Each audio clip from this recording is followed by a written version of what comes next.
Chapter 415. The latest chapter of this book is not finished yet. For more exciting content, please scan the QR code below to download the app. Novels are updated faster. Millions of novels are free to read. Novels with content that can't be found online are all available here. Gu Jiao didn't have anything else to do, and it wasn't too late. Prince Ning's mansion and Hanlin Academy were in the same direction. After treating Princess Ning's illness, she could pick up Xiao Lulang on the way. Gu Jiao said, "Okay, wait for me first. I'll pack my things." The female officer smiled and said, "We've prepared the carriage. After treating Princess Ning's illness, we'll take you wherever you want to go." Gu Jiao shook her head. "No need to trouble yourself. I'll take the medical center's carriage." The female officer responded, "We'll listen to Dr. Gu." Gu Jiao got on the carriage with a small basket on her back. The small basket contained her medicine box, some commonly used Chinese medicine, and some travel items. The basket didn't look big, but it could hold a lot of things. Xiao Sanzi drove the carriage. Their carriage followed Prince Ning's carriage, and they arrived at Prince Ning's mansion without any obstruction. It was the first time Gu Jiao entered an ancient prince's mansion. Last time, when she sent Princess Rui Wang home, she didn't go in. This time, she could take the opportunity to see what the prince's mansion looked like. Prince Ning's mansion covered a large area. There was a whole street that belonged to Prince Ning's mansion. Of course, it was just a small street, not a commercial street like Chang'an Street and Xuanwu Street. On both sides of the street were the residences of Prince Ning's mansion servants. The closer they got to the mansion, the stricter the security became. Presumably, the people living there were not ordinary people. The status of doctors in Zhao country wasn't high, and the status of female doctors was even lower. It was reasonable to say that they weren't qualified to go through the main gate. However, Gu Jiao's identity was special. The female officer of Prince Ning's mansion still took her through the south gate. However, she didn't open the main gate in the middle, but the side gate. This was the rule of the royal family. Only the prince, Princess Ning, and the legitimate bloodline of the royal family could go through the main gate. Otherwise, the emperor, empress, and empress dowager could go through the main gate. Even if Princess Zhuang came, she could only enter through the side gate. The maid told Gu Jiao that her surname was Yao. Gu Jiao made an "oh" sound in her heart. She had the same surname as Yao Shi. What a coincidence! The landscape of Prince Ning's mansion was more standard than expected, which complemented Prince Ning's temperament. But some details of the design, such as pavilions, waterside corridors, birdsong, and fragrant flowers, were obviously designed by Princess Ning. Maid Yao took Gu Jiao to Princess Ning's courtyard. Recalling that Ning Wang had once said that if she, Xiong Batian, was willing, he could give her a separate courtyard, Gu Jiao was suddenly a little curious as to where Ning Wang had originally planned to settle her down. "Dr. Gu, we're here," female official Yao said to Gu Jiao at the entrance of the courtyard. Gu Jiao nodded and stepped over the threshold into Princess Ning's courtyard. This was a three-section courtyard, but it was much larger than an ordinary three-section courtyard. In fact, Gu Jiao felt that rather than calling it a courtyard, it would be more appropriate to call it a sleeping chamber. It seemed that the emperor's love for his eldest son was beyond words. Gu Jiao came to the door of the upper room. A maid guarding outside the door saluted to female official Yao and opened the curtain for female official Yao. Female official Yao personally welcomed Gu Jiao into the room. Princess Ning sat on the chaise lounge with her back against the cushion and a thin mattress covering her body. She held a book in her hand and was reading it attentively. This was not the first time that Gu Jiao met Princess Ning, but that was in a dream. Princess Ning was knocked down by a white cat that scared Xiao Lulang, causing a miscarriage. Xiao Lulang was the scapegoat. The white cat was taken away with the help of Yuan Tang. It did not scare Xiao Lulang, nor did it offend Princess Ning. But Princess Ning still had a miscarriage. Consort Rui Wang said that Princess Ning had 3 miscarriages. It was not difficult to understand why her complexion was so bad, and there seemed to be a faint sadness between her eyebrows. "Princess, Dr. Gu is here." Female official Yao walked forward and reported softly. Princess Ning raised her head. She held the half-read book with one hand and stretched out the other hand. The little maid on the side seemed to have understood the meaning of this action. She hurriedly presented a bookmark with both hands. Princess Ning put the bookmark in the book and closed it. She looked at Gu Jiao and said, "You are Dr. Gu? I heard the prince mention you. Imperial grandmother likes you very much." Her eyes swept over the birthmark on Gu Jiao's face, but did not stay for too long. She did not show any surprise or mind. This was the cultivation of the legitimate daughter of an aristocratic family and the princess of a country. She would not embarrass the guest on the spot. Although Gu Jiao was a female doctor, her status was destined to be higher because of Empress Dowager Zhuang's love. Princess Ning said, "We are all family. Don't be so reserved. Sit down." Her words were also very particular. She did not give a seat, nor did she speak in a tone of charity. She spoke as if she was treating a real guest.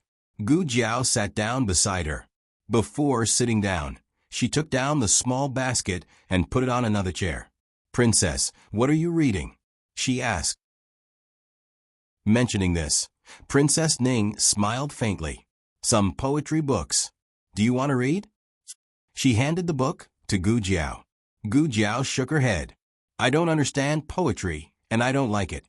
Princess Ning laughed again. "I don't like it either." Gu Jiao said, "Then why are you reading it?"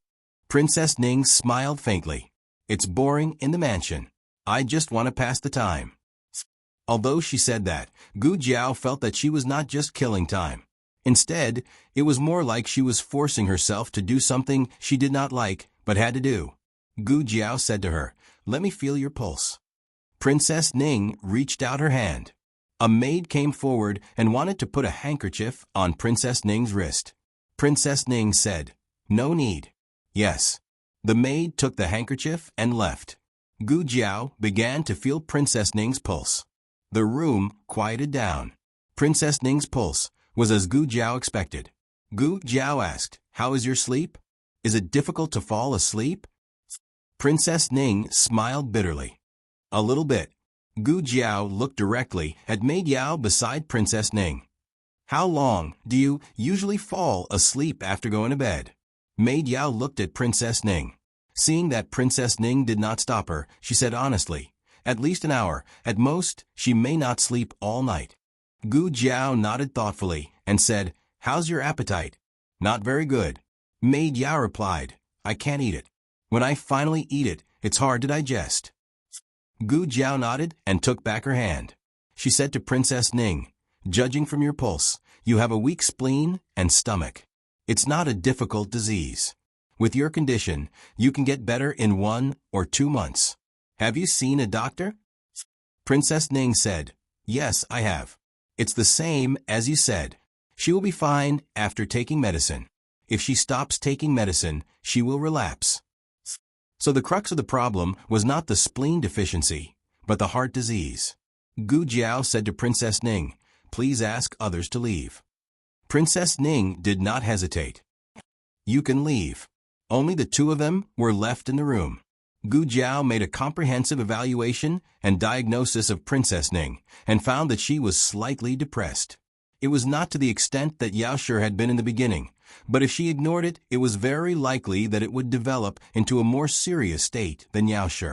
Gu Jiao didn't say to Princess Ning, "You have to take it easy." For patients with depression, taking it easy was the same as drinking more hot water. If you took it easy, you wouldn't be depressed. If you didn't take it easy, you were really sick. Gu Jiao opened the small medicine box. Since Yao Shi recovered, there was no antidepressant in the small medicine box. Today, it appeared again.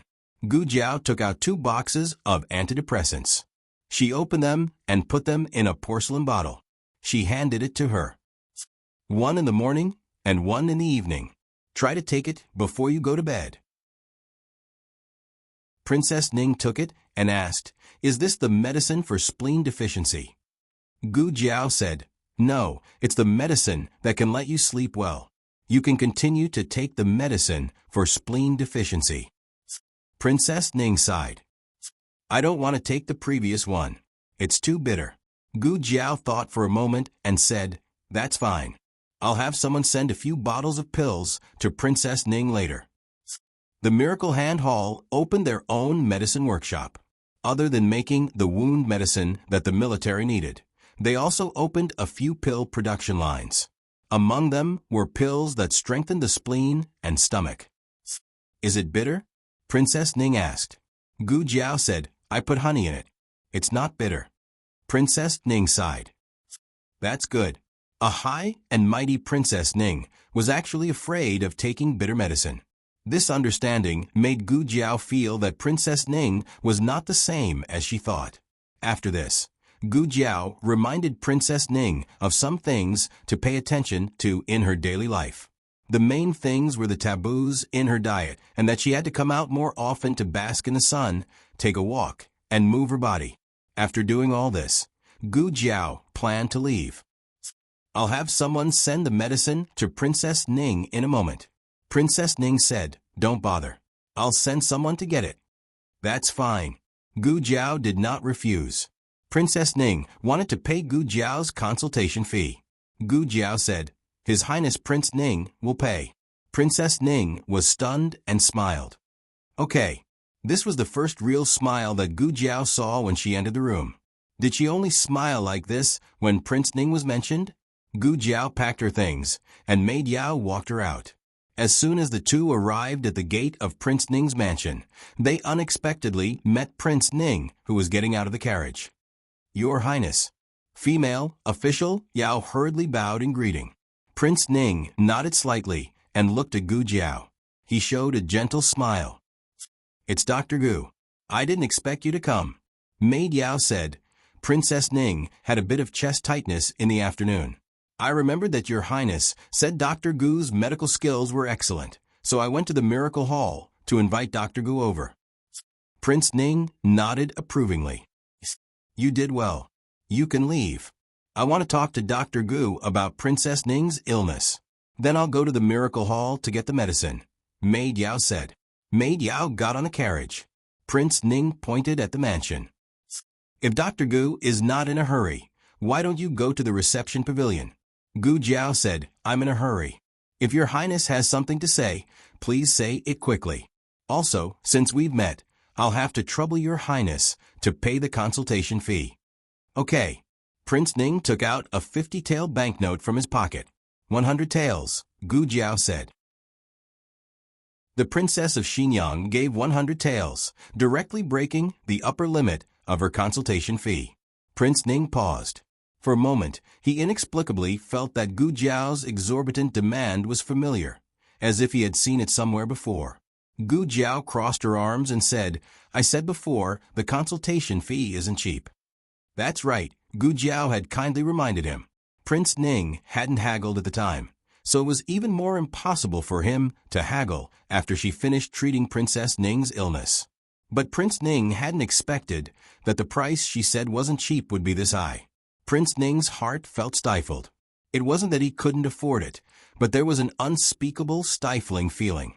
In the end, Prince Ning still paid the 100-tael banknote. Gu Jiao took the banknote. "What does your Highness want to ask?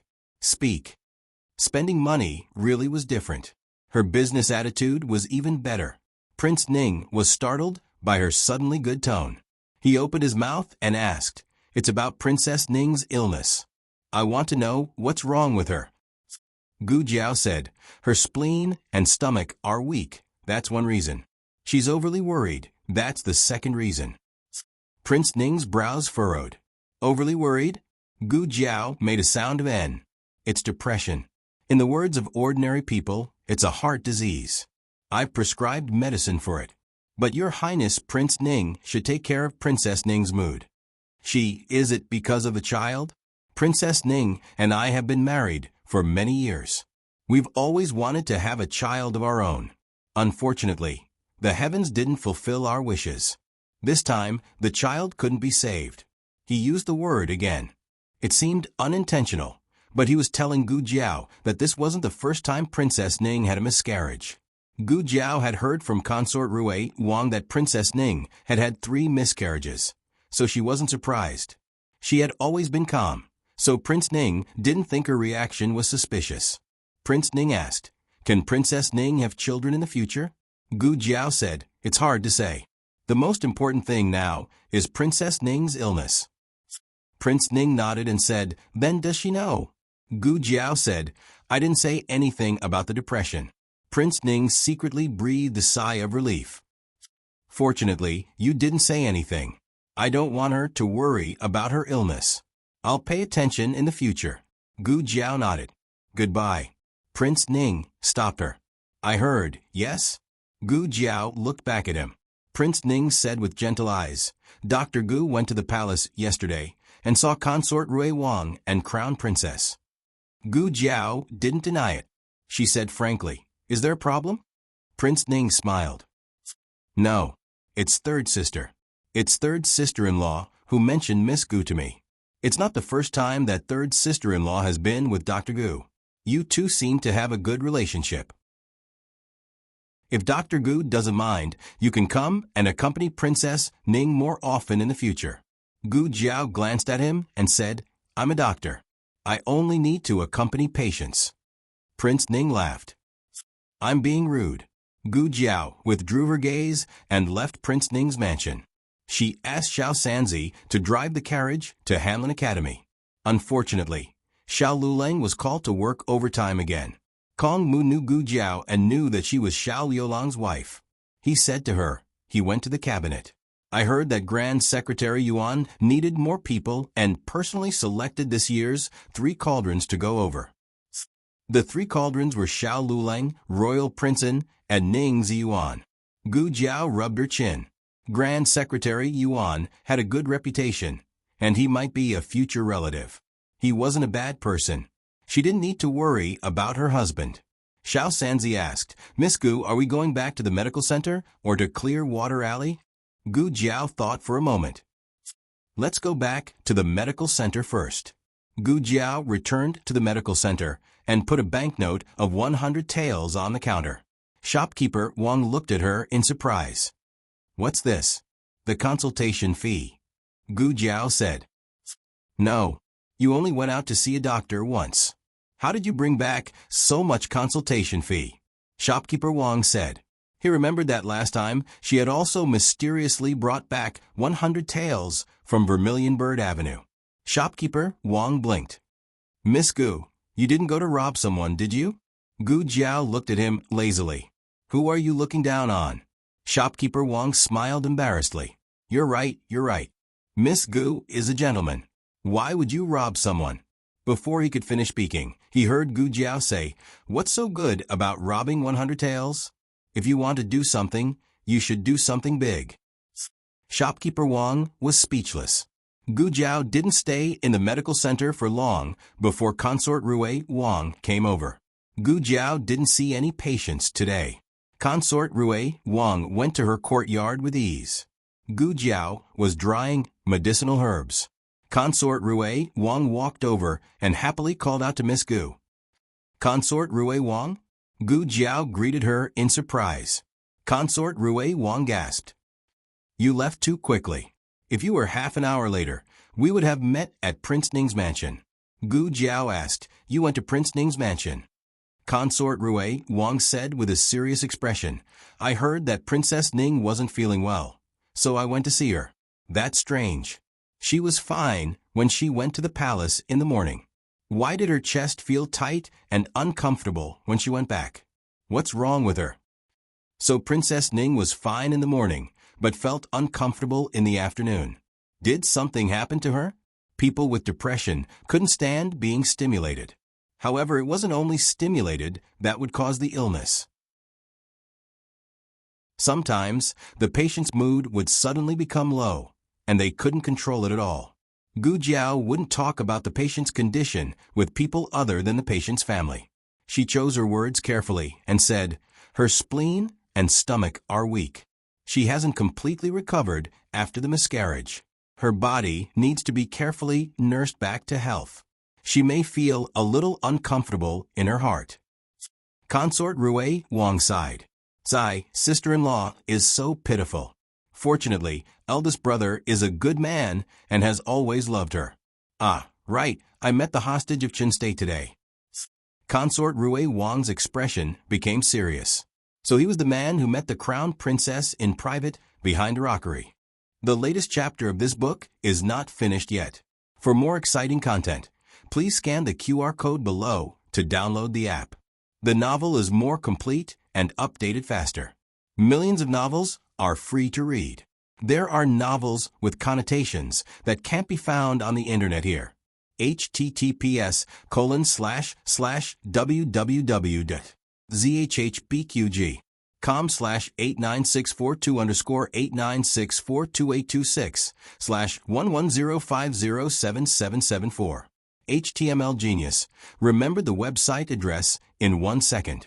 www.zhpqg.com Biku Gumobile Reading Website. zhpqg.com.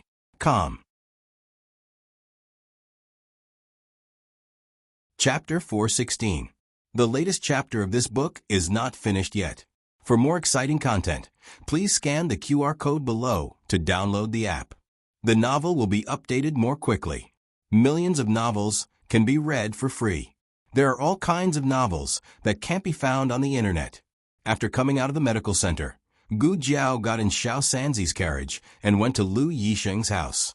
Lu Yisheng's house was as poor as usual, but Lu Yisheng wasn't sitting in the yard as usual. Only the mute boy named Anu and another old nanny were working in the front yard. One was weaving baskets and the other was scrubbing. The two of them recognized Gu Jiao. Gu Jiao said, "I'm looking for Lu Yisheng. Is he here?" The old nanny was hard of hearing and couldn't hear. Anu pointed to a room inside. "Thank you." Gu Jiao thanked her and stepped into the central room. Then she turned and walked into the other room that Anu pointed to. This was a study room, which was also Lu Yisheng's bedroom. It was about the same size as the West Room in Xiaolulang and Little Jingkong. The furnishings were very old and simple. The paint on the cabinet was peeling off, and the table was lame and made of stone. There were also some broken furniture.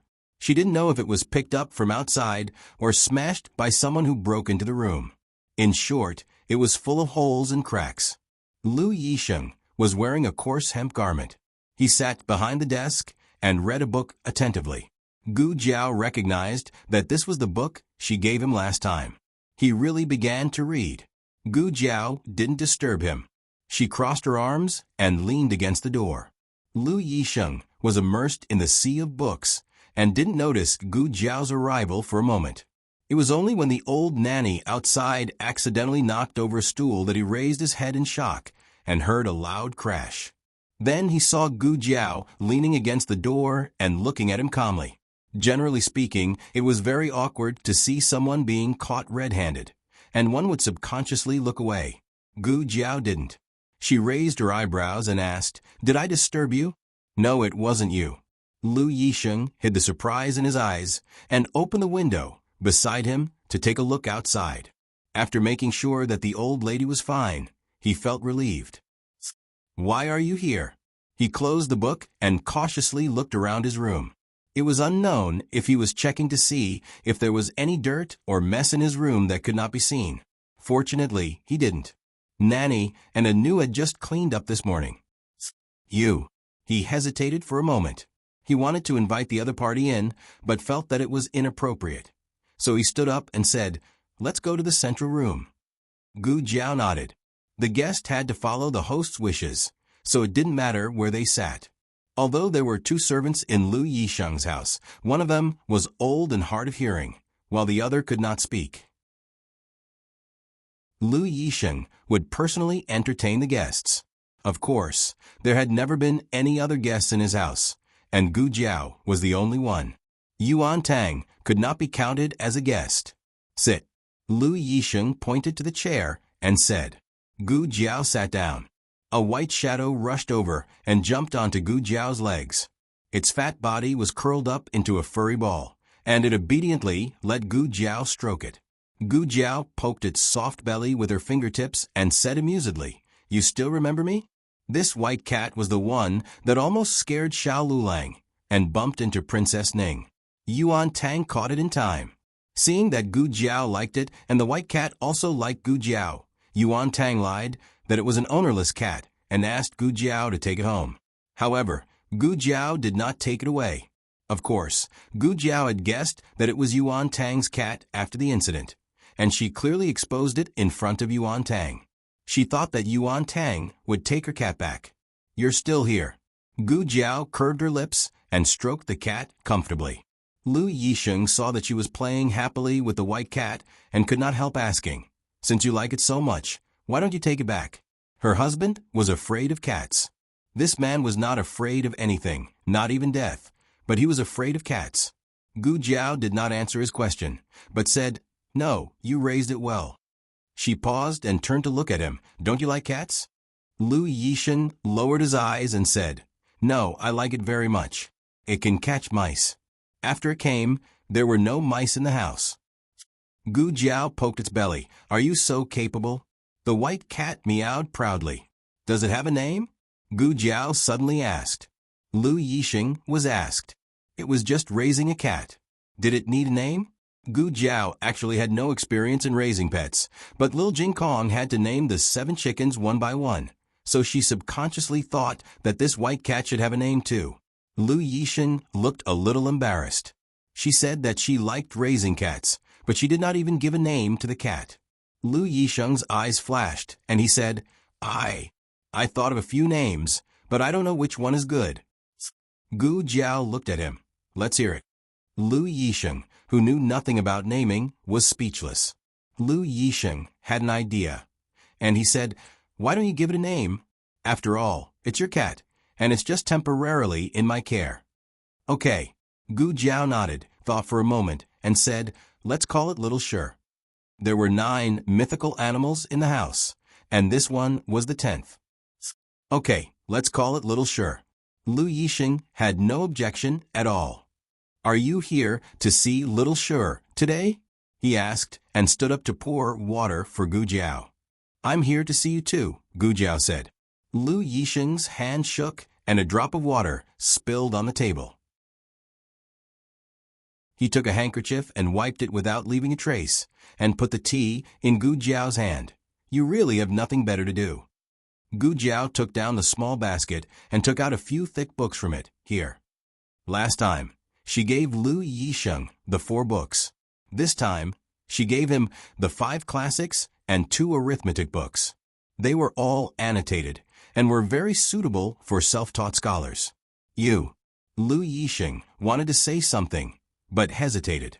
Gu Jiao could almost imagine what he was going to say. "I know you can't afford these books, but I'm not giving them to you for free. These are Little Sure's food expenses. Little Sure is so fat, and it's obvious that he can eat a lot." The white cat meowed bitterly. Lu Yisheng sighed. "You'll regret it if you lose the bet." He would never be conferred the title of Marquis or Minister in this lifetime. Lu Yisheng hesitated for a moment, but in the end, he accepted the books. However, he secretly remembered the value of these books, and he would return them to her one day. Lu Yisheng stroked the covers of the books and said, "I'm borrowing these books from you. I'll return them to you when I earn some money." "It's up to you," Gu Jiao said nonchalantly. It was just a few books, and she didn't lack money. However, she didn't refuse him on the spot because she wanted to take care of his incomparably strong self-esteem. At this time, Gu Jiao didn't know that one day, many years later, Lu Yisheng really did return the money for these books, but he didn't use money. 1 book, 1 city. A total of 11 cities, and he returned her half of the country. "If there's anything you don't understand, you can ask me," Gu Jiao said confidently when she saw Lu Yisheng flipping through the 2 arithmetic books. "Okay." Lu Yisheng humbly asked for advice and took out a pile of 8-part essay drafts from his room. Gu Jiao said without changing her expression, "Or, you don't have to ask me." Lu Yisheng, Gu Jiao stroked the cat for a while, and in the end, she wanted to sniff the cat, but she restrained herself. "Actually, I came here today for another matter." She was so busy stroking the cat that she almost forgot about the important matter. "What's the matter?" Lu Yisheng asked. "It's about Yuan Tang," Gu Jiao said. As soon as she finished speaking, Yuan Tang's voice sounded from the other room. What does it have to do with this prince? Gu Jiao frowned strangely. Lu Yixing explained, he came here just now, and he's sleeping in the woodshed. Gu Jiao looked at Yuan Tang with a puzzled expression. You don't want to sleep in the imperial palace, but instead sleep in the woodshed. What's wrong with you? Yuan Tang covered his face with a folding fan and yawned. He strode over and sat down across from Gu Jiao. As long as I'm close to cousin, what's wrong with sleeping in the woodshed? Lu Yixing said to Gu Jiao, I thought he wouldn't wake up, so I didn't tell you. He didn't expect Gu Jiao to suddenly mention Yuan Tang. If he had known, he would have reminded her. After all, it was quite embarrassing to be caught talking about someone behind their back. Lu Yixing thought too much. Gu Jiao wasn't embarrassed at all. Gu Jiao made a sound and said to Yuan Tang, You came at the right time. Yuan Tang smiled. What's wrong? Do you miss this prince? Lu Yixing's eyes turned cold. Yuan Tang hurriedly said to him, Don't be angry, it's just a joke. I only have cousin in my heart, there's no room for anyone else. Lu Yixing was obviously used to his shamelessness and glib tongue. He coldly turned around and ignored him. Yuan Tang smiled and said, Dr. Gu, what did you want to say to me just now? Gu Jiao didn't say anything. She directly reached out and grabbed Yuan Tang's chin. She turned his face to the left, and sure enough, she saw the scratches and swelling under his hair. However, it was probably because he had applied medicine, so it wasn't as obvious as what Rui Wang had said. However, she could still see the marks. Yuan Tang didn't resist. He playfully looked at Lu Yixing and said, Cousin, she was the one who took liberties with me. I didn't take the initiative to seduce her. Shut your mouth. Lu Yixing said unhappily. Gu Jiao asked, How did you get the wounds on your face? Lu Yixing raised his eyebrows and said, You care about me that much? Lu Yixing coldly said, Don't talk nonsense. Yuan Tang helplessly shrugged. He used his folding fan to point at the big white cat on Gu Jiao's lap and said, How else could it be? It scratched me. Gu Jiao looked at the white cat on her lap and asked, You scratched me. The white cat closed its eyes and pretended to be dead. Lu Yixing said, It scratched me. I saw it. Gu Jiao asked, When did it scratch you? Lu Yixing said, Last night. He climbed over the wall to enter the house. The white cat thought it was a thief, so it scratched him with its claws. She didn't expect this little thing to be so fierce. Yuan Tang looked at the white cat with hidden bitterness and said, It's only been a few days, and you've already forgotten who was the one who raised you. Lu Yixing wouldn't lie to her. According to Gu Jiao's observation, the marks on Yuan Tang's face didn't look like finger marks. They looked more like scratches and scratches caused by sharp claws. Of course, she couldn't rule out another possibility. The slap didn't leave too big of a mark, and the swelling immediately went down with ice. Yuan Tang looked at Gu Jiao, who was deep in thought, and said, Hey, why are you looking at me like that? Are all of you people from Zhao so strange today? First, Consort Rui Wang saw me and screamed in shock because of my injured face. Then, you held my face and touched me. Lu Yixing was annoyed to death and said, Who touched you? If you continue to talk without thinking, don't come again. Yuan Tang immediately cowered and said, Okay. I won't say it. It wasn't Yuan Tang. The direction of this matter was a bit strange. Although it had nothing to do with her, who Wen Linlang met privately with, she had exposed the other party's secret. If the other party found out, it was very likely that it would be disadvantageous to her and Consort Rui Wang. Therefore, it was better to find that person as soon as possible.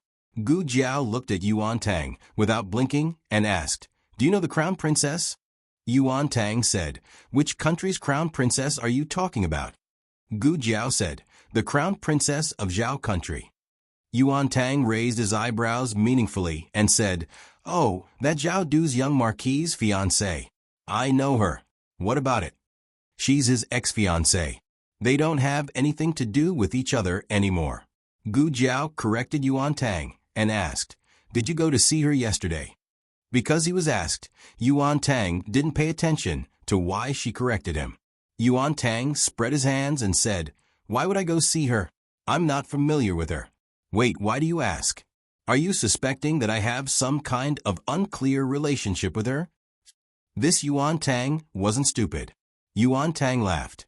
After laughing, he raised his finger and said solemnly, "Cousin is here, so I might as well be frank. I did assassinate your Zhao country's emperor, but I have absolutely no relationship with your Zhao country's crown princess. I swear to God, if I'm lying, I won't be able to bring cousin back to Qin country for the rest of my life." What kind of oath was this? Lu Yixing said indifferently, "If you're lying, I won't let you be the Qin country's crown prince." Yuan Tang looked hurt. "That's too vicious. Are you still my cousin?" Yuan Tang didn't look like he was lying. However, in terms of motive, martial arts, criminal record, and other aspects, Yuan Tang was the most suspicious. Just as Gu Jiao was about to ask him for his alibi from yesterday morning, a strange noise came from outside the room. Gu Jiao's ears twitched. She picked up the teacup in her hand and threw it outside the door. With a clang, an arrow was knocked to the ground by the teacup. The mute slave in the yard stood up, grabbed the old mama, who didn't hear anything, and carried her into the room. The moment the two entered the room, Yuan Tang got up and closed the door to the central room. He also bolted the door. Almost at the same time, the sound of an entire row of arrows hitting the door rang out. One of the arrows even broke through the door halfway and almost pierced Yuan Tang's stomach. Yuan Tang looked at the arrow that almost cut his stomach open and the corner of his mouth twitched. "No way, cousin. What have you been doing recently? In the past, those people from Zhao country only came to your house to mess around. Now they want to kill you?" As soon as Yuan Tang finished speaking, another arrow flew through the air. This time, it came from the back door. The back door couldn't be closed because there was no back door.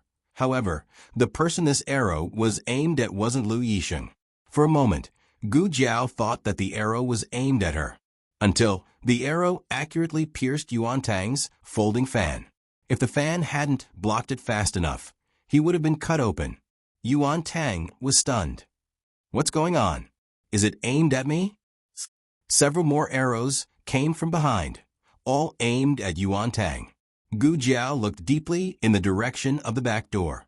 Her eyes moved. "Okay, you're eliminated as a suspect." Yuan Tang dodged the arrows and ran around the room. "What do you mean?" Obviously, someone wanted Yuan Tang to be the scapegoat so that Yuan Tang wouldn't be able to testify. Digression, Jiao Jiao is so smart.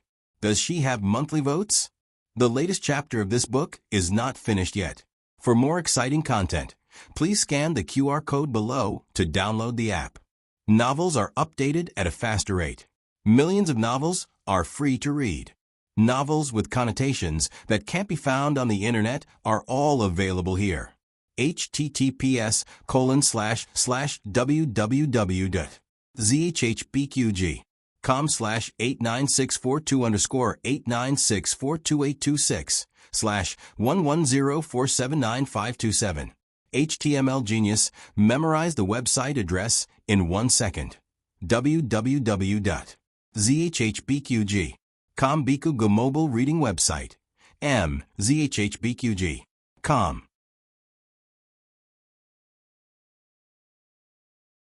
Chapter 417. The latest chapter of this book is not finished yet. For more exciting content, please scan the QR code below to download the app. Novels are updated faster and more frequently. Millions of novels are free to read. Novels with connotations that can't be found on the internet are all available here. Yuan Tang was being chased all over the place. How could he care about washing off suspicion? In fact, he usually brought his subordinates with him when he went out. It was only when he came to Lu Yixing's place that he was always alone. This was because Lu Yixing didn't like to be disturbed. He didn't even want to see him, let alone his subordinates. Who would have thought that after so many times without incident, he would suffer a setback today? The assassins came in a menacing manner, and each one of them was powerful. He almost couldn't handle them. At first, the assassins only wanted to kill him, but after missing, they no longer cared about whether there were other people in the room. Several arrows almost hit Gu Jiao and Lu Yisheng. In order not to implicate the two of them, Yuan Tang gritted his teeth. "I'm leaving first." As Yuan Tang left, the surrounding assassins gradually disappeared. It seemed that they were chasing after Yuan Tang. Lu Yisheng's expression became very ugly. Gu Jiao didn't know if he was recalling something, or if he was simply worried about Yuan Tang's situation. Yuan Tang's situation was indeed not good. This time, the other party seemed to be determined to kill him at all costs. No matter where Yuan Tang fled, he could feel that group of people chasing after him. His martial arts were not on par with the Dragon Shadow Guards, but he was at least one of the top 10 experts in the state of Chun. He was confident that he wouldn't lose to this group of assassins in a one-on-one fight. However, there was a saying that went, outnumbered. The direction back to the palace was completely blocked. It was obvious that the assassins didn't want him to return to the palace to call for reinforcements. How despicable. Don't let this prince find out who did it, or else this prince will skin you alive. Yuan Tang had no choice but to escape in another direction. He didn't know how long he was chased until night fell, until he left the lights of the homes far behind him, until his internal energy was exhausted and he couldn't escape anymore. He was cornered in an empty street corner. As the Mid-Autumn Festival approached, the full moon hung high in the sky. The cold moonlight shone on Yuan Tang's sweaty cheeks, and his eyes emitted a sharp and cold light. "Who are you? Who sent you to kill this prince?"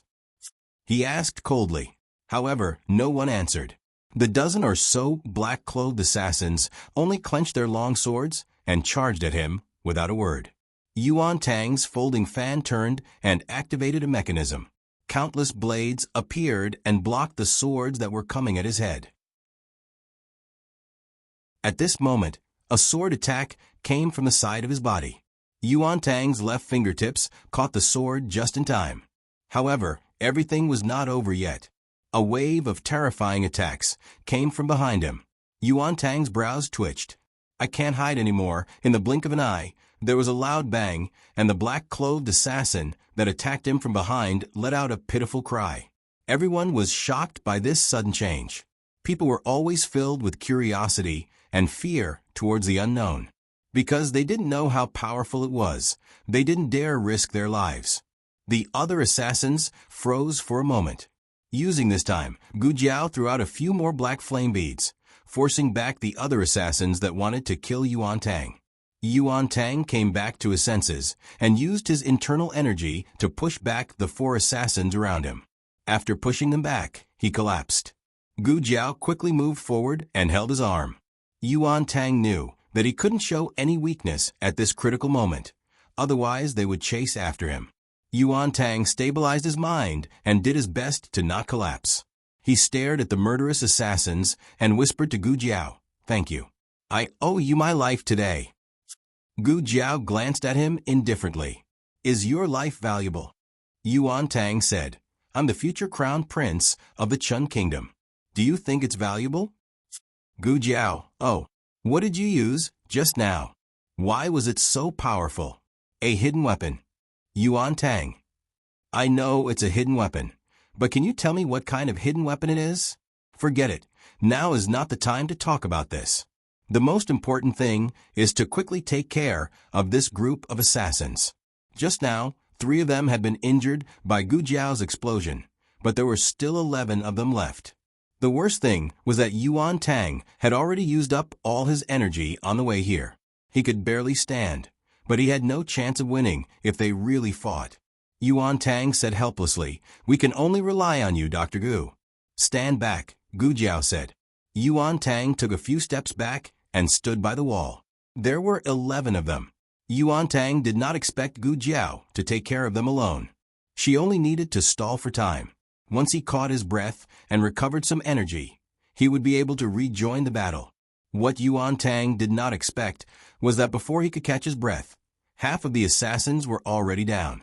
"No way? Is this girl really so good at fighting?" Gu Jiao used a stick. There was no blood. She only knocked the person unconscious. She used the move that the old Marquis had taught her before she left. She did not expect it to be so useful. The old man was pretty good. She was good too. Wow, if this goes on, I won't even have to fight, right?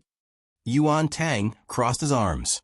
He felt that this girl could take care of everyone on her own. The next second, Yuan Tang realized that he had been happy too early. Stop, or I'll kill him.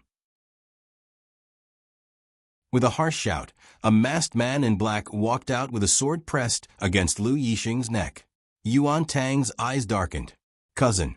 Gu Jiao threw away one of the assassins in black. She looked indifferently at Lu Yixing and the masked man in black. A dangerous light flashed through her eyes. Let him go, Gu Jiao said. Her tone was unquestionable. The man in black was shocked by the fact that a little girl could emit such a powerful aura. But it was only for a moment. He said coldly, "You dare to hurt so many of my brothers. You've got guts. Hand that brat over. Leave one of your hands behind, and we'll let this matter rest." Lu Yixing said expressionlessly, "If you were the ones being captured today, I wouldn't have done anything. Stinking brat. Shut up." The masked man's sword suddenly moved an inch closer to Lu Yixing's neck. The blade was pressed against his white skin.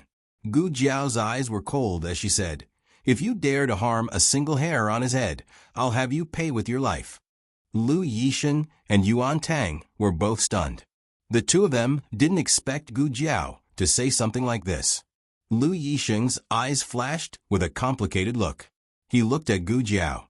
Gu Jiao also looked at him. Lu Yixing closed his eyes without hesitation. At the same time, Gu Jiao shook her arm and a dagger slipped into her sleeve. No one saw how Gu Jiao moved. By the time they reacted, she had already thrown the dagger. The masked man saw that the dagger was about to hit his forehead. He hurriedly waved his sword to block it. The dagger was blocked, but Lu Yixing took the opportunity to run away. Damn it. He gritted his teeth. Yuan Tang couldn't come back to his senses.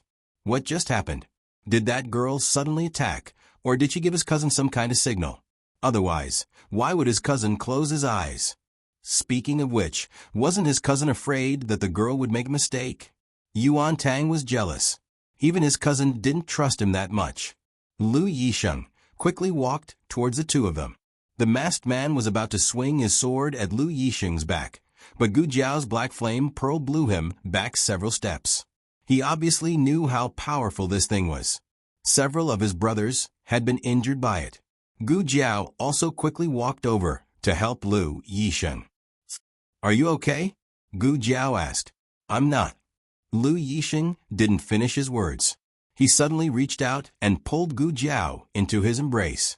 His other hand blocked the back of Gu Jiao's head. A sword slashed down, and Lu Yixing's little finger flew out. "Cousin."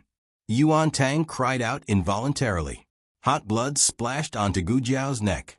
She grabbed Lu Yixing's right hand and saw the bloody wound on his little finger. Her eyes instantly turned cold. At this moment, everyone felt that Gu Jiao's aura had changed. It was as if the fight just now was just a casual fight. She wasn't really angry. But now every strand of her hair seemed to be on the verge of exploding. Gu Jiao wasn't sure what the dream of returning to the manor meant. She only knew that it was getting harder and harder for her to separate herself from the dream. Lu Yixing was the person who would bury her. He was the person she would protect for the rest of her life. It didn't matter if this strong emotion came from the person in front of her or the person in her dream. She only knew that there was a voice in her head that said, "No one is allowed to hurt him." Gu Jiao tore off a piece of her dress and wrapped it around Lu Yixing's wound. Then she pulled out the dagger at her waist. Everyone was shocked by her sudden outburst of aura and murderous aura, to the point that they didn't even move as they watched her bandage someone's wound. When Gu Jiao made her move, everyone finally reacted. Unfortunately, it was too late. Gu Jiao took a few steps forward. She threw the dagger into the air and grabbed it. The moment she landed, her dagger fiercely stabbed into the heart of the assassin who had attacked Lu Yixing. Another stream of blood spurted out, splashing onto her face. She wiped it away, and her eyes became terrifying. Everyone was stunned by this scene. She had fought for so long, and had only used a stick to knock them unconscious. They thought that she didn't have a weapon, or that she didn't know how to use a weapon. They even thought that she was timid, kind, and indecisive. After all, she was just a young girl in her teens. However, it was this timid, kind-hearted, and indecisive little girl who had stabbed an assassin in the heart with her dagger. It seemed like an instant, but it also seemed like a long time had passed. When the masked assassin recovered from his shock, all of his brothers had fallen. The air was filled with the thick smell of blood. His martial arts weren't weak. If he really fought to the death with Gu Jiao, even if he couldn't win, escaping wouldn't be a problem. But he had been scared silly by Gu Jiao's methods. Was this really a young girl? He's a god of death, isn't he? Gu Jiao's face was covered in blood, but it wasn't her own. Her dagger was also dripping with blood. The ruthlessness in her body was stirred up by the blood. She grabbed the dagger and walked towards the masked man step by step, like an Asura who had returned from purgatory. The masked man's legs turned to jelly, and he fell to the ground on his butt. "Don't come over. Don't come over." He supported himself with one hand on the ground and stepped back. He pointed his sword at Gu Jiao with the other. But his words couldn't even be considered a roar. At most, it was a hollow roar. Lu Yisheng and Yuan Tang naturally noticed that something was wrong with Gu Jiao. They called her several times, but she didn't seem to hear them. "Dr. Gu." Lu Yisheng called her again. Gu Jiao still didn't respond. Yuan Tang walked over and stood in front of Gu Jiao. "Enough. That's enough." Gu Jiao pushed Yuan Tang away with a backhand. Yuan Tang staggered a few steps and bumped into the corner of the wall. He almost broke his ribs. "What's going on? Is this girl possessed?" Lu Yisheng stood behind Gu Jiao and looked at Gu Jiao's back. "Dr. Gu." Gu Jiao raised the dagger and swung it down. Lu Yisheng closed his eyes in pain. Gu Jiao took out a match and found the severed finger on the dirty ground. Lu Yisheng leaned against the wall and sat down. She knelt in front of Lu Yisheng and opened the small medicine box. She took out the disinfectant and surgical instruments, washed her hands, and put on gloves. Gu Jiao cleaned Lu Yisheng's wound, injected anesthetics, and stitched up the severed finger. During the stitching process, she didn't say a word. Lu Yisheng didn't ask either. Yuan Tang, on the other hand, looked at her small medicine box, and the things she took out from it with a very strange gaze. "Hey, what are these? Will it really heal if you reconnect it like this? What did you just do to my cousin? Why doesn't it hurt? Hey, say something. You're very scary, okay?" Yuan Tang waved his finger in front of Gu Jiao's eyes. Gu Jiao didn't respond. She didn't deliberately ignore him, but she really didn't seem to see him. Yuan Tang looked at Lu Yisheng strangely. "Cousin." Lu Yisheng gave him a look that told him to shut up. Yuan Tang shut his mouth resentfully, but he couldn't help looking at Gu Jiao. Was this girl really bewitched? Why couldn't she hear or see him? Gu Jiao's surgery was very meticulous. After the last stitch, she cut off the thread and wrapped it with gauze. The next second, she blacked out and fainted. Gu Jiao actually lost consciousness a long time ago. She completed the surgery for Lu Yisheng based on her obsession. After the surgery, she didn't need to hold on anymore. She couldn't hold on anymore. Seeing Gu Jiao fall to the dirty ground, Lu Yisheng almost instinctively reached out and supported Gu Jiao's swaying little body with his arm. He gently pulled back his arm, and Gu Jiao fell into his arms. The girl's fragrance mixed with the strong smell of blood penetrated the tip of his nose. He had never been so close to anyone. His body stiffened. However, before he could get used to the existence of the young girl in his arms, a robust figure descended from the sky and snatched Gu Jiao from his arms. Who is it? Yuan Tang suddenly blocked in front of Lu Yisheng. He reached out to snatch Gu Jiao back, but he couldn't even touch the other party's clothes. "Who are you?" Lu Yisheng supported himself against the wall and coldly stood up. just when the two of them thought that the other party was another assassin who came to assassinate them. The other party suddenly hit the southeast roof with his palm. Miserable screams came from the roof, followed by more than 10 figures falling down. Yuan Tang's complexion changed. When did so many assassins appear in the dark? If it wasn't for this person, he feared that the three of them would have met with misfortune. Who was this masked man in the end? Was he an enemy or a friend? If he was an enemy, why did he help them? If he was a friend, why did he kidnap Gu Jiao? Digression, long E. Lulu, the latest chapter of this book is not finished yet. For more wonderful content, please scan the QR code below to download the app. Novels are updated even faster. Millions of novels are free to read.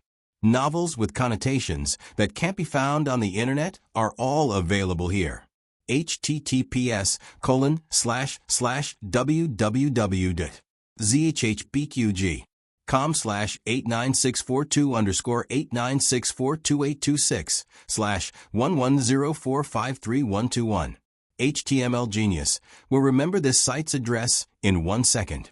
www.zhbqg.com Bikaj mobile reading website. zhbqg.com.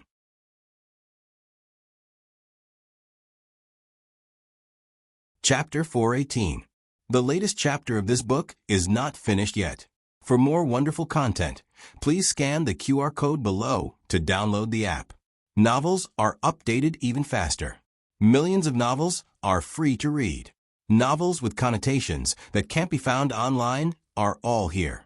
When Gu Jiao woke up, she found herself lying in a strange yet familiar room. It was strange because this was definitely not her West room, nor was it the small courtyard of the medical hall. It was familiar because she seemed to have been here before. Awake. A woman's voice came from the direction of the window. Gu Jiao turned her head and saw Princess Xinyang in plain clothes sitting in front of the window practicing calligraphy.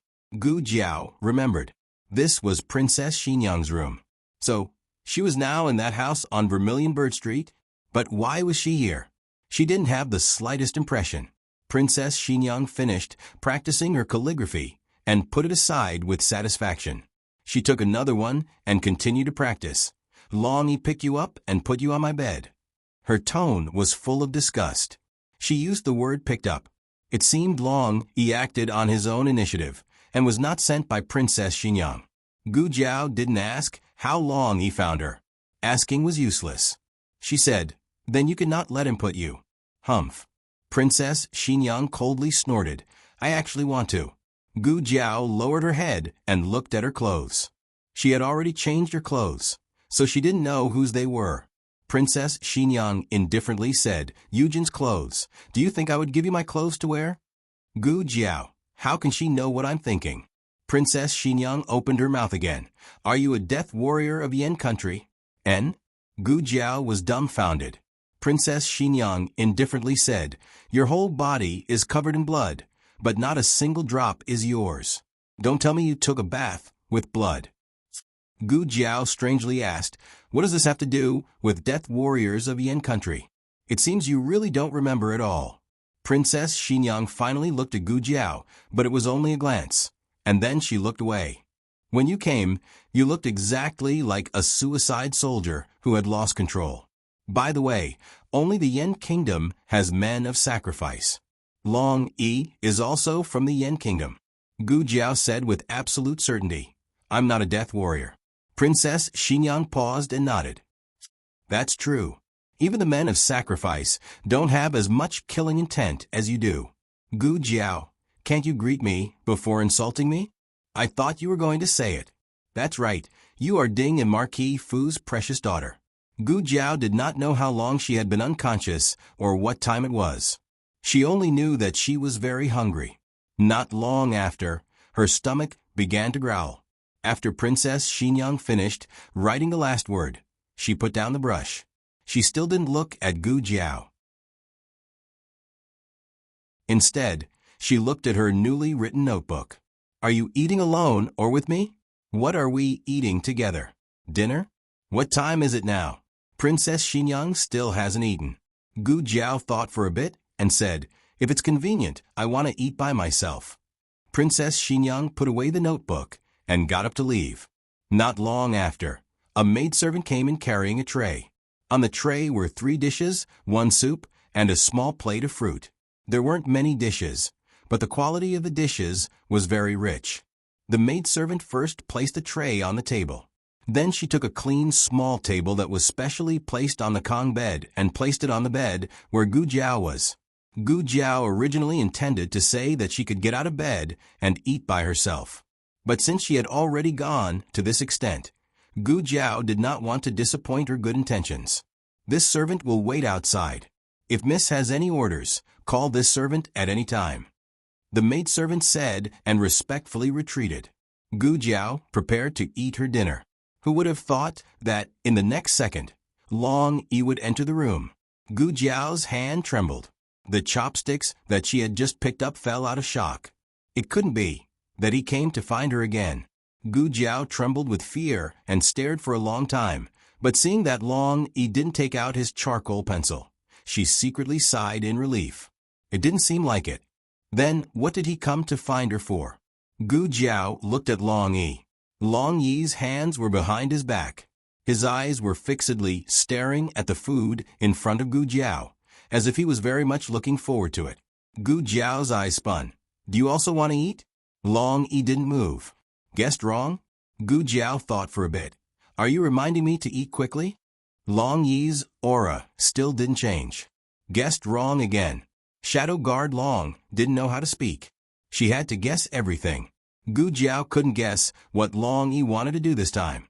She mused for a long time, then said strangely, "You shouldn't be thinking of feeding me, right?" Long Yi's eyes were ready to move. Gu Jiao looked at the hands behind his back.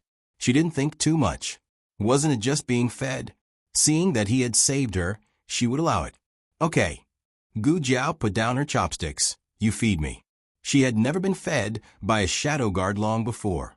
It could be considered a unique experience in 2 lifetimes. Long Yi happily took out the cutlery hidden behind his back. Gu Jiao stared and almost fell. "People used a spoon to feed. Why did you use a spatula?" "Are you serious?" Next door, Princess Xinyang was eating. Gu Jiao walked in without a change in her expression. "I thought about it. Eating alone isn't very polite. It's better if I eat with the princess." Princess Xinyang didn't say yes or no, so Gu Jiao took it as a tacit agreement. She sat down across from Princess Xinyang. There was originally another set of cutlery on the table, but Gu Jiao didn't sit on the chair corresponding to that set of cutlery. Instead, she chose to sit beside it. After she sat down, she didn't take the cutlery. Yu Jin's eyes flashed. "You also sit down and eat." Princess Xinyang said to Eugene. "Yes." Eugene gave Gu Jiao another set of cutlery, then sat down on the chair corresponding to the original set of cutlery. She looked at Gu Jiao suspiciously. She wasn't sure if Gu Jiao had coincidentally seen through her plan to accompany Princess Xinyang to eat. Gu Jiao buried her head in her food, as if she didn't care about anything other than eating. Eugeni's expression relaxed, and she also began to eat slowly. It wasn't that Gu Jiao didn't care about other things. She just didn't show it on her face. As she ate, she secretly observed Princess Xinyang. Princess Xinyang's movements were very gentle, and there was a sense of nobility and elegance that came from her bones. Gu Jiao almost couldn't help but think of Xiao Lulang. Xiao Lulang was the same. Even when he was in the countryside and wore patched clothes, it was still difficult to hide the elegance between his brows and his movements. Gu Jiao hadn't seen Xiao Lulang before, so she didn't feel like Xiao Lulang was a completely different person like the old chancellor. In fact, no matter how much a person's temperament changed, their style of writing changed, and their habits suddenly changed, some small movements and expressions wouldn't change. Deliberate changes were all things that one could realize, but some things that one couldn't realize naturally couldn't be changed. Xiao Lulang himself didn't know that when he ate something good, his eyes would quickly blink twice, and when he ate something bad, his left eyebrow would twitch. Princess Xinyang was the same. However, there didn't seem to be anything she liked on the table. The three of them quietly finished their meal, and Princess Xinyang went next door. Eugene considerately asked Gu Jiao, "Dr. Gu, are you full? There are still snacks in the kitchen." "No need, I'm full." Gu Jiao didn't have a big appetite. Today, because she had used up too much energy, she only ate 2 bowls of rice. Normally, 1 bowl was enough. Eugene smiled and politely asked, "Dr. Gu, do you like tonight's dishes?" Gu Jiao said, "I'm not picky." In other words, she didn't like it very much. It wasn't as good as the red braised pork that Princess Xinyang had prepared for her. Unfortunately, Long Yi held the spatula, so she was scared and ran away. Eugene didn't expect Gu Jiao to be so straightforward. Normally, people would politely say that they liked it, that it tasted good, and thank you for your hospitality. Gu Jiao said again, "I see that Princess Xinyang doesn't like it very much either. There's no meat on the table." Eugene was very surprised, you can tell. Princess Xinyang didn't show her preferences on her face. She seemed to be very indifferent to everything. Even the servants who had served her for a few years couldn't tell whether she liked something or not. Eugene paused, then said, "The princess is a vegetarian." Here comes another vegetarian. Old concubine Jing was also a vegetarian, but that woman was probably faking it. Why was Princess Xinyang a vegetarian? Gu Jiao thought for a bit, then asked, "Does she also have meat allergy?" Eugene was stunned. What kind of question was that? Was there anyone in this world who had meat allergy? Eugene couldn't keep up with Gu Jiao's unconstrained thoughts, but she didn't change the topic. She hesitated for a bit, then said, "The princess isn't always a vegetarian. In the beginning, she also ate meat, but in recent years, she stopped eating. She said that she wanted to accumulate good karma for Little Master, so that Little Master could throw himself into a good family in his next life." Gu Jiao didn't believe in this. But combined with her own matters, Gu Jiao felt that the end of science might really be theology. People might not be able to reincarnate, but they might be able to step into another parallel spacetime. When the brain waves travel through spacetime, it would be affected by the magnetic field and lose its past memories. Therefore, there was a saying that drinking Meng Po's soup would cause one to forget the past. Of course, this was only Gu Jiao's own wild guess, without enough scientific evidence to support it. Today, Long Yi persisted in using a spatula to feed Gu Jiao, the little patient, and didn't let Gu Jiao stop writing. Late at night, Gu Jiao intended to return. Before leaving, she went to thank Princess Xinyang. Princess Xinyang was practicing calligraphy again. Gu Jiao didn't know why, but an image suddenly appeared in her mind. The young princess of Xinyang was practicing her calligraphy under the sun's rays, and little Xiao Lulang was sitting across from her. Princess Xinyang said, "You're not allowed to eat until you've practiced 1,000 characters." Little Xiao Lulang picked up the brush with hidden bitterness, resigned to his fate, and began to practice calligraphy. Why did she have such thoughts? Wasn't it because Xiao Lulang always forced her to practice writing? She seriously suspected that he had been tormented by Princess Xinyang when he was young, and now he was tormenting others as he grew up. Gu Jiao gathered her thoughts and said to Princess Xinyang, "Thank you, Princess, for today." Although Long Yi had picked her up and brought her back, but it was not easy for her to not throw him out. Princess Xinyang said indifferently, "No need to thank me. Your life is very valuable. After all, you still have to treat my illness." Gu Jiao, what you said makes so much sense that I can't refute it. Goodbye. Gu Jiao turned around and walked out. Princess Xinyang was practicing her calligraphy when she suddenly opened her mouth and called, "Girl." "N?" Gu Jiao stopped and looked at her in confusion. "Princess, is there something else?" Princess Xinyang asked, "How can a person like you become a doctor?" It wasn't a questioning tone, nor was it a disdainful tone. It was pure curiosity. Gu Jiao was dumbfounded. "What kind of person am I?" Princess Xinyang said, "Don't ask me, ask yourself." This was the second time tonight that Princess Xinyang had said strange things to her. She didn't think that Princess Xinyang would come to this conclusion just because she was unconscious and covered in blood. Could it be that she had done something when she was unconscious? And then her secret was discovered by Princess Xingyang? Shadow bloodthirsty. There had always been such a saying in the organization, so generally no one dared to provoke her. But only her godfather knew that she wasn't bloodthirsty in the true sense. She just couldn't control herself.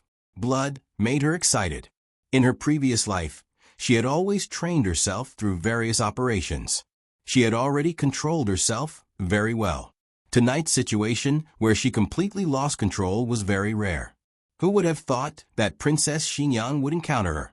To be exact, after being picked up by Long Yi, Princess Xingyang encountered her out-of-control side. However, it was also fortunate that she was picked up by Long Yi. If she had stayed by the side of Lu Yixing and Yuan Tang, perhaps she would have already. Gu Jiao turned her head and looked at Princess Xingyang. "You're not afraid of me?" Princess Xingyang looked at Gu Jiao strangely. "Why should I be afraid of you?" "Because I am a monster. How did I give birth to a monster like you? Go away. Stay away from your sister." The woman held the baby in her bosom and fiercely pushed her to the ground. Her immature little face had just been slapped by the woman. Her cheeks were swollen like a steamed bun, but she didn't cry. Even when her mother pulled her to the ground and hurt her little. But she didn't cry. She picked up the box that had fallen to the ground, stood on her tiptoes, and stuffed it into the baby's bosom. A gift for my sister." The woman slapped the box away and looked at her with disgust. "Who wants your gift? Go away." The woman almost trembled as she dialed a phone number. She shouted herself hoarse. "Surname Gu. Take your daughter away." "Jiao Jiao, Daddy will take you back." The tall and handsome man looked at the little girl in front of him and said with an awkward smile. In the dead of winter, she stood barefoot on the cold floor, holding the gift that her sister didn't want. She was very pretty, but a little dirty. She asked the man, "Do you live in Daddy's house?" There was a moment of panic on the man's face, but the young girl didn't notice it. The man smiled embarrassedly. Daddy has a little brother at home, and there aren't enough rooms. Daddy will take you to Grandma's house first." "Oh." She lowered her head and touched the doll in her arms. It was a doll that she had sewn with her own hands. It had a bloody mouth, sharp teeth, blind eyes, and bald hair. The man raised his hand, as if he wanted to touch her head. She looked up and obediently waited for the man to touch her head. She knew that her father was lying. Her father's house was very big, and there was only one brother. It was impossible that it couldn't fit. But if her father touched her, she would forgive him. If her father couldn't touch her, she could stand on her tiptoes. She tried very hard to stand on her frozen little toes. Hurry up and touch her. Her head was ready. But the man swallowed his saliva, and his palm didn't actually touch her head. He just rubbed the top of her head symbolically and quickly withdrew his hand. It was as if touching a strand of her hair would cause a plague. The man revealed a loving smile. "Daddy promises you. I'll come and pick you up after the new year." She waited from the age of 3 to 6, and after 3 years, no one came to pick her up. Later, she found out that the omnipotent, brave, and powerful father in her heart was also afraid of her. The latest chapter of this book is not finished yet. For more exciting content, please scan the QR code below to download the app.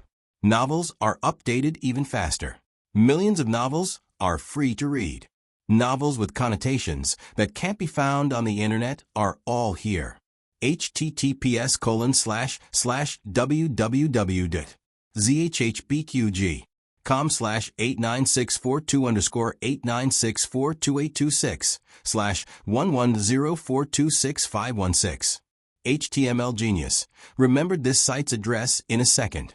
www.zhbqg.com Pen Fun Pavilion Mobile Reading Website.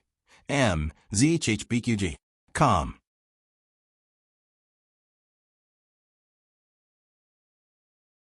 Chapter 419. The latest chapter of this book is not finished yet. For more exciting content, please scan the QR code below to download the app. Novels are updated faster. Millions of novels are free to read. Novels with connotations that can't be found online are all available here. Night fell. After working in the cabinet all night, the first of the 3 tripod lords finally finished their work. The 3 of them came out of the cabinet, and Commandery Prince and got into his carriage to return home. Hamlin Academy's carriage was parked outside the cabinet. They planned to take Ning Ziyuan and Xiao Lulang home. Ning Ziyuan was exhausted. He really wanted to take Hamlin Academy's carriage home, but his horse was still parked in Hamlin Academy. If he didn't ride the horse back tonight, he wouldn't be able to come to Hamlin Academy tomorrow morning. It was too far to walk, and it was too expensive to hire a carriage. Ning Ziyuan sighed helplessly. Forget it. I'll go back to Hamlin Academy first. I'll ride my horse back. Xiao Lulang looked at him. Don't ride the horse when you're tired. Ning Ziyuan waved his hand. It's okay. It's not too far. The carriage went in the direction of Hamlin Academy. Right. Ning Ziyuan spoke again. Don't you think Grand Secretary Yuan thinks highly of you? Does he? Xiao Lulang asked. Ning Ziyuan said confidently. Of course. Grand Secretary Yuan said 3 sentences to me today, and 5 sentences to Commandery Prince and added together. He didn't say more than you.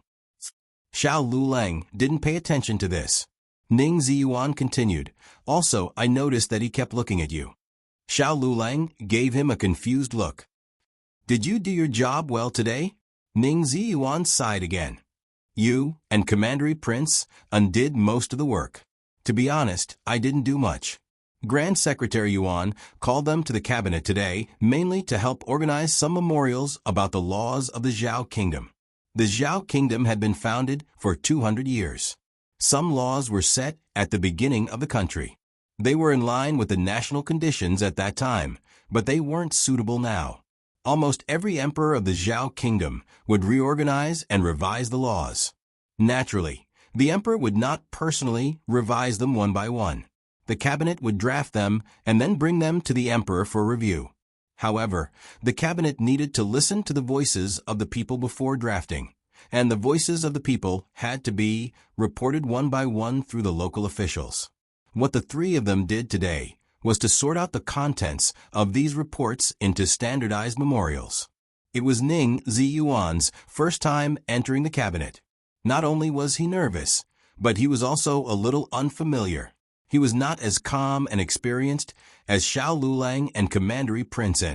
In fact, this was the first time that Xiao Lulang and Commandery Prince came to the cabinet to help. However, the 2 of them came from extraordinary backgrounds and had seen a lot. They knew how to deal with the cabinet officials and could handle the situation. Ning Ziyuan winked and said, Say, did Grand Secretary Yuan take a fancy to you? He wants you to be his grandson-in-law? Xiao Lulang said indifferently, Don't talk nonsense. Ning Ziyuan said, I'm not talking nonsense. Wasn't there a rumor that Grand Secretary Yuan's granddaughter was going to marry Royal Princein? Later on, for some reason, they did not get married, and Jun Wang became engaged to the daughter of Ding and Marquis. I observed carefully tonight. The way Grand Secretary Yuan looked at Royal Prince and was not right. He must be angry at Royal Prince and for abandoning his granddaughter after seducing her. Xiao Lulang had never been interested in the affairs of outsiders. He said indifferently, I'm married. Ning Ziyuan said, I know you're married. But does Grand Secretary Yuan know? Last time, didn't the Minister of Justice come looking for you and want to betroth his daughter to you? Xiao Lulang glanced at him. You've been very idle recently. Gossip everywhere. Xiao Lulang did not take Ning Ziyuan's words to heart. Regardless of whether or not Grand Secretary Yuan really cared about him, it was definitely not to betroth his granddaughter to him. Grand Secretary Yuan and the old Marquis were already secretly discussing marriage. Xiao Lulang returned to Jade Water Alley in the middle of the night. He was surprised to find a person standing at the door. He wore a light-colored gown and looked lonely under the cold moonlight. Xiao Lulang walked closer and recognized that he was Lu Yisheng, whom he had met once before. Lu Yisheng was the orphan of the Lu family. In the capital, he was like a rat that everyone wanted to beat up. At the same time, he was also Gu Jiao's patient. Little Jing Kong and Prince Yu's son, Ming, had encountered human traffickers. It was Lu Yisheng who courageously sent the two children back to the medical center. Prince Yu gave him a large sum of money to thank him, and he accepted it. However, when Xiao Lulang also went to thank him, he was rejected. He said, "Dr. Gu treats me.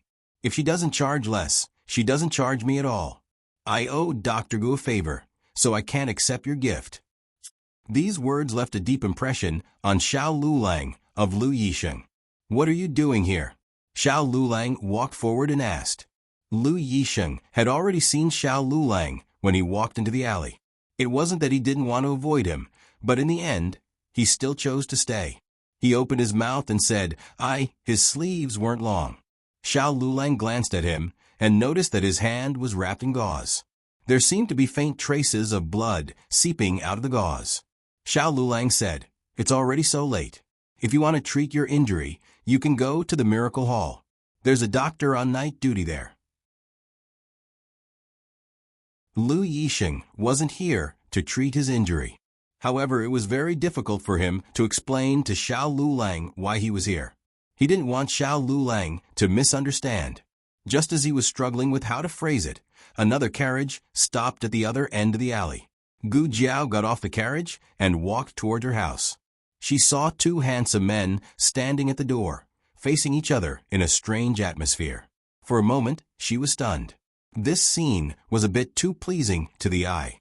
Xiao Lulang stared at her with a bit of curiosity. He thought that she had already gone to bed at this time. Who would have thought that she had just returned? Moreover, her clothes were clearly not the clothes she wore this morning, nor were they the clothes she wore at home. The curiosity in Lu Yisheng's eyes was no less than Xiao Yulang's. Gu Jiao was unconscious when she was kidnapped, but now she seemed to have recovered. Was it really like Yuan Tang said, that the expert didn't have any ill intentions towards Gu Jiao? Was it really someone that Gu Jiao knew? "Husband," Gu Jiao called out to Xiao Lulang. "It's so late. What are you two doing standing here?" "You can ask him." A certain someone whose identity was announced was finally in a better mood.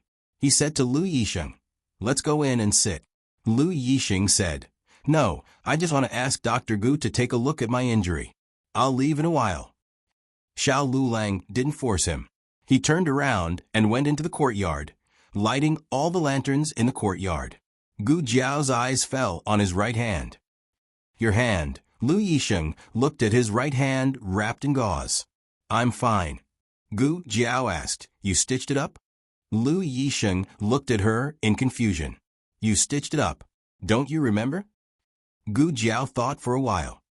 "I seem to have some impression." Lu Yisheng pursed his lips. Do you often do this? I mean lose consciousness?" Gu Jiao shook her head. "Not often.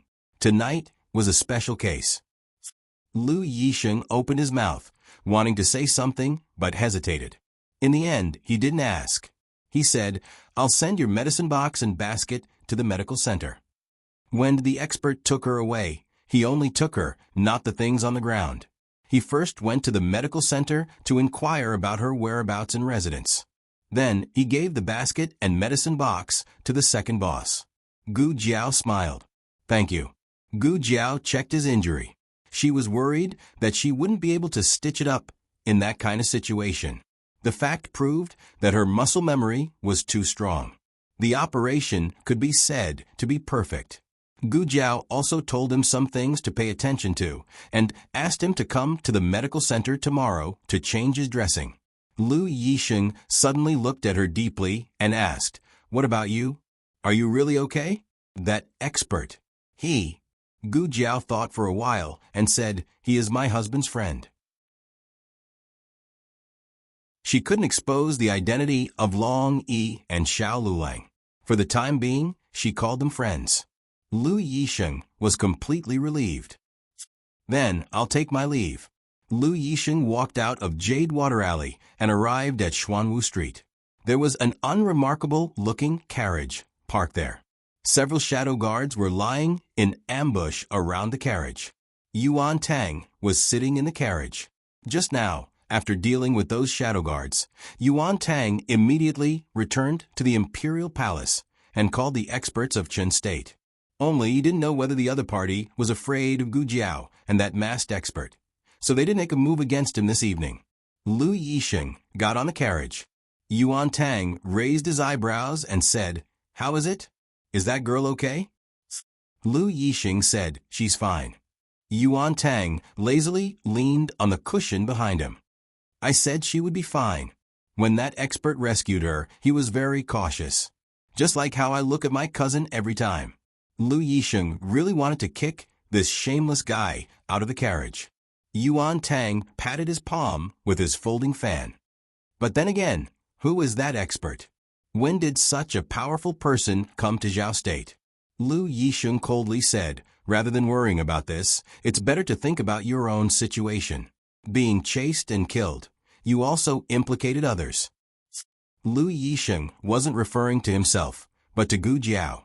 Yuan Tang said, "I know, I implicated my cousin, and he lost his finger. I will thoroughly investigate this matter. I will definitely find that bastard. I will chop off his finger to avenge my cousin. Cousin, does it hurt? Come, I will blow on it for you." Saying that, he really grabbed Lu Yixing's right hand and wanted to blow on it. Lu Yixing was quite shocked and decisively pulled away from him by half a carriage's length. Gu Jiao was the type of person who only reported good news and not bad news. No, she didn't even report good news. She wasn't good at talking about her daily life and experiences with others. Perhaps due to the influence of her childhood, no one would like to hear what she had to say.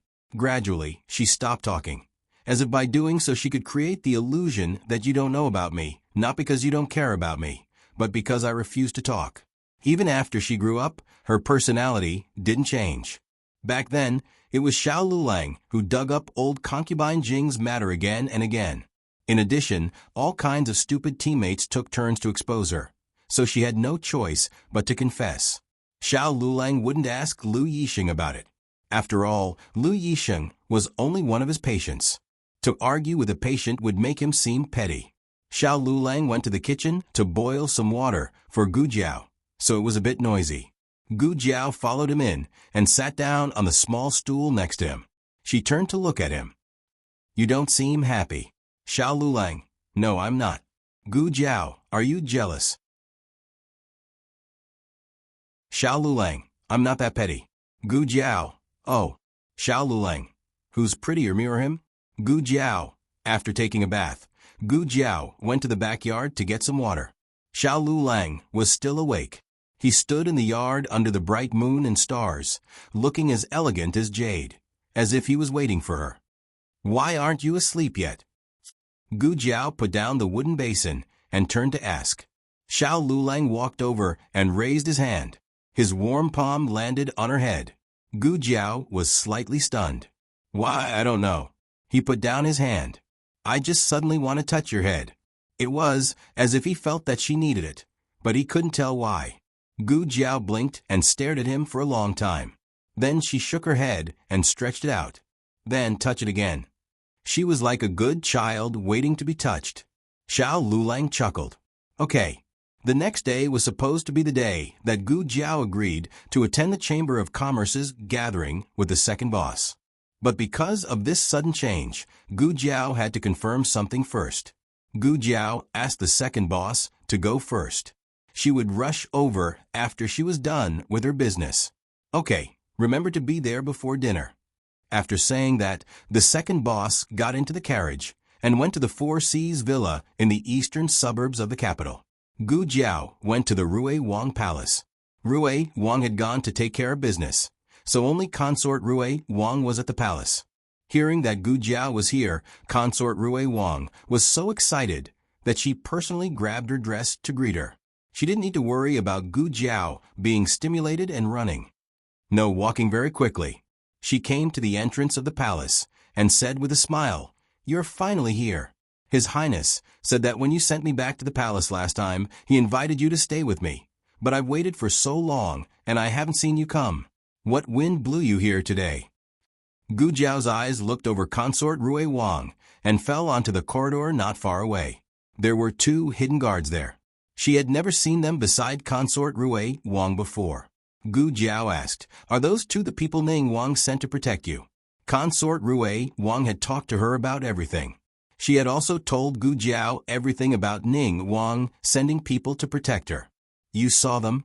Consort Rui Wang turned around and said in a surprised voice, "They are hidden guards.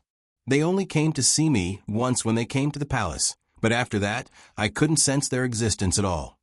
I came to see you." Gu Jiao continued from where she left off. "Come in and sit." Consort Rui Wang pulled Gu Jiao's hand and brought her into the palace. Rui Wang was not a favored prince, and the palace he was given was not very satisfactory. It wasn't even half the size of the Ning Wang palace, and there weren't many servants on the way. Consort Rui Wang did not seem to care about this. She happily invited Gu Jiao into her courtyard. She already had a lot of infant clothes in her room.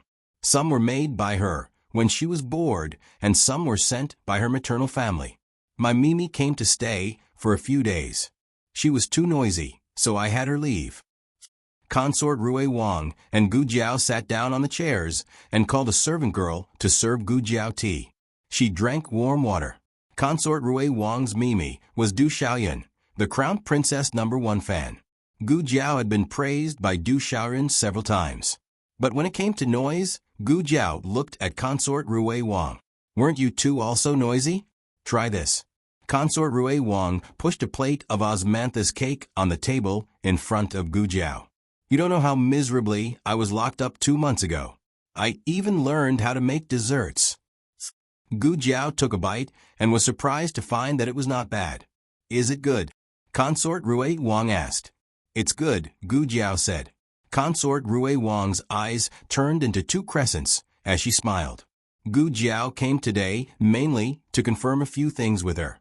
"Who did you tell that you heard the Crown Princess having a private meeting with someone behind the fake mountain, and that you suspected Yuan Tang was that man?"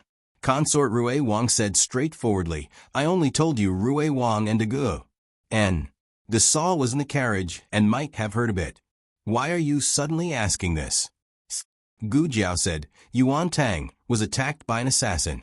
"What? He was attacked by an assassin? How could that be? Who would want to kill him?" Consort Rui Wang's expression turned grave. A moment later, she suddenly slapped the table. "I know. It was Wen Linlang. She must have been worried that she would be implicated if the matter was exposed. So she decided to go all the way and kill Yuan Tang." Gu Jiao, your prejudice against the Crown Princess is abnormally deep. It had to be said that Consort Rui Wang's guess gave Gu Jiao another train of thought. In terms of motive, the Crown Princess was suspicious. Thinking back carefully to their conversation, that man was the one who approached the Crown Princess first, and the Crown Princess slapped him.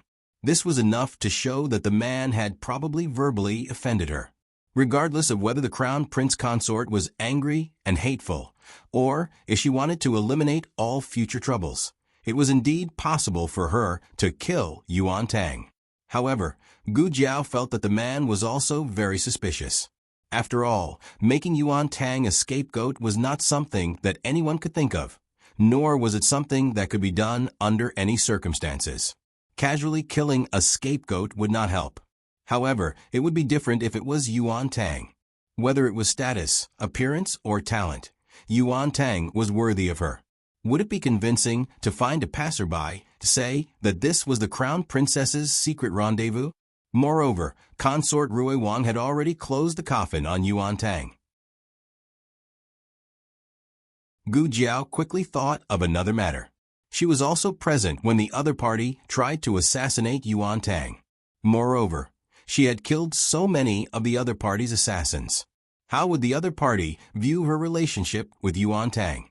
Could the other party have already guessed that she knew that Yuan Tang was wrongly accused of being the man on the fake mountain?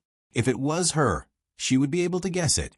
After all, Consort Rui Wang had gone to the medical center to find her after recognizing Yuan Tang. With her relationship with Consort Rui Wang, it was impossible that she did not tell her the gossip that Yuan Tang was the adulterer. Moreover, she was with Yuan Tang that night. It was hard to suspect that she had gone to find Yuan Tang to verify the truth. Miss Gu, what's wrong? Did I say something wrong? Consort Rui Wang saw that Gu Jiao was suddenly silent and could not help but feel uneasy. Actually, her personality was not too unpleasant. It was just that she was always at odds with Wen Linlang. There were too many people who liked Wen Linlang, so it was inevitable that she would not get along with her. Don't tell me you also like Wen Linlang? She asked weakly. Gu Jiao shook her head. I like you. Consort Rui Wang immediately became happy. She held Gu Jiao's hand and said affectionately, I like you too. Rui Wang, who had just walked to the door and heard this confession, she suddenly felt that the top of her head was a little green. The latest chapter of this book is not finished yet. For more exciting content, please scan the QR code below to download the app. The novel is more complete and updated faster. Millions of novels are free to read. There are novels with connotations that you can't find online here. https://www.zhbqg.com/89642_8964286/110399811. HTML Genius. Memorize the website address in 1 second. www.zhbqg.com Bikuga mobile reading website. zhbqg.com.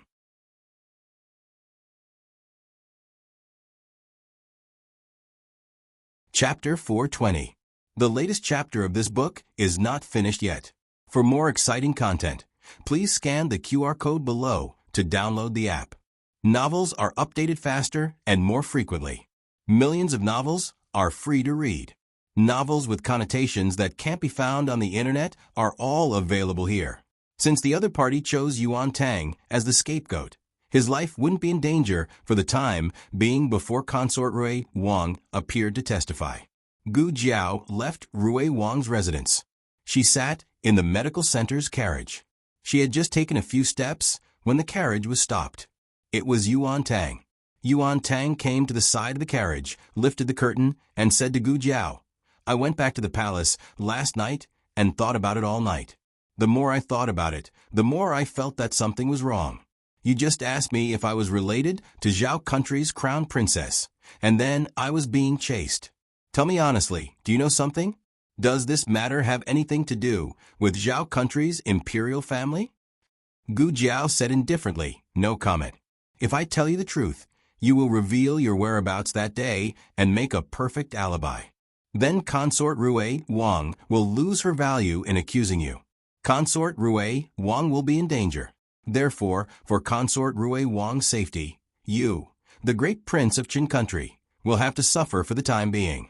Gu Jiao pulled the curtain and said with a smile, there may be people coming to assassinate you in the next few days. Be careful. Then she lowered the curtain and said to Xiao Sanzi, let's go. The carriage sped away. Yuan Tang was so angry that he stomped his feet. Hey, make yourself clear. Who wants to assassinate this prince? Ah, this girl. She didn't finish her sentence. It was too infuriating. Yuan Tang exploded and roared. Girl, don't think you can stay out of this. If that person wants to kill me, won't he kill you? Do you think you can escape? You and this prince have been in cahoots for a long time. Gu Jiao didn't really want Yuan Tang to take the risk. The other party's first assassination attempt failed, and they couldn't figure out Yuan Tang's trump card, so they probably wouldn't make a second move so quickly. Before noon, Gu Jiao arrived at the Four Seas Manor. The gathering lasted for 3 days. The most important days were the first and second days. They would be back by the afternoon of the second day. As expected, they bumped into people from Huichun Hall at the Chamber of Commerce. This was a very important Chamber of Commerce, and all the big bosses had come. Gu Jiao then saw the rumored stepson of the Hu clan, second master, Hu Hongtu. Just from his name, one could tell how much his parents expected of him. Back then, the second master had been pushed out by his family, so there was no hope for Hu Hongtu to have a deep brotherly relationship with him. Hu Hongtu looked at the second master with a smile, not concealing the contempt and disdain in his eyes. Big Brother is also here? It seems that Big Brother secretly learned a lot when he was in the rejuvenation hall. These words were too harsh. What did he mean by the second master secretly learned a lot when he was in the rejuvenation hall? So the second master was an outsider, and the rejuvenation hall wasn't his father's business. Hu Hongtu might have forgotten that if it weren't for his appearance, the second master would be the first successor of the rejuvenation hall. Although the rejuvenation hall was a century-old pharmacy, the second master's mother had just married into the Hu clan when the Hu clan encountered an unforeseen event. The rejuvenation hall almost couldn't operate anymore. It was the second master's mother who invested all the money from her dowry into the rejuvenation hall that brought it back to life. But in the end, this poor woman didn't get anything. She passed away from a serious illness, leaving behind her young son to be bullied by others. A person's sore spot would only be poked when they were weak. Now that he had a strong backing, he didn't fear Hu Hongtu's provocation at all. I came here based on my own ability. If we're talking about secretly learning, aren't you the one who secretly learned? I'm the legitimate son of the Hu clan. Hu Hongtu chuckled. The former legitimate son of the Hu clan. Now, you're just a stray dog. The second master coldly smiled. Is that so? Then let's wait and see. Let's see if the one who bites you to death is this stray dog. The two brothers parted on bad terms. Gu Jiao curiously admired the surrounding scenery. The second master said, I've let you see a joke. Gu Jiao said, no, it's pretty good. The more Hu Hongtu acted like a lowly person, the more ruthless they would be when they fought in the future. Gu Jiao asked, do you need my help? The second master said with an aura that could swallow mountains and rivers. No need. He's just a mere stepson. I can still crush him to death. The second master was no longer the second master of the past. He was Niu Hulu's second master. Since the second master said this, Gu Jiao didn't want to get involved in the grievances between the two brothers. She stayed in the villa for a night and followed the second master to get to know many merchants in the capital. She also displayed her superb medical skills and proved the strength of the Miracle Hand Hall to the Chamber of Commerce. The next afternoon, she returned as scheduled. She rushed back to celebrate the Mid-Autumn Festival. The Mid-Autumn Festival was the Mid-Autumn Festival in her previous life. It was a great day for the whole family to gather and admire the full moon. Last year, because of the autumn imperial examination, they couldn't celebrate the festival properly. This year, everyone was there. Feng Lin and Lin Qingye came over early in the morning.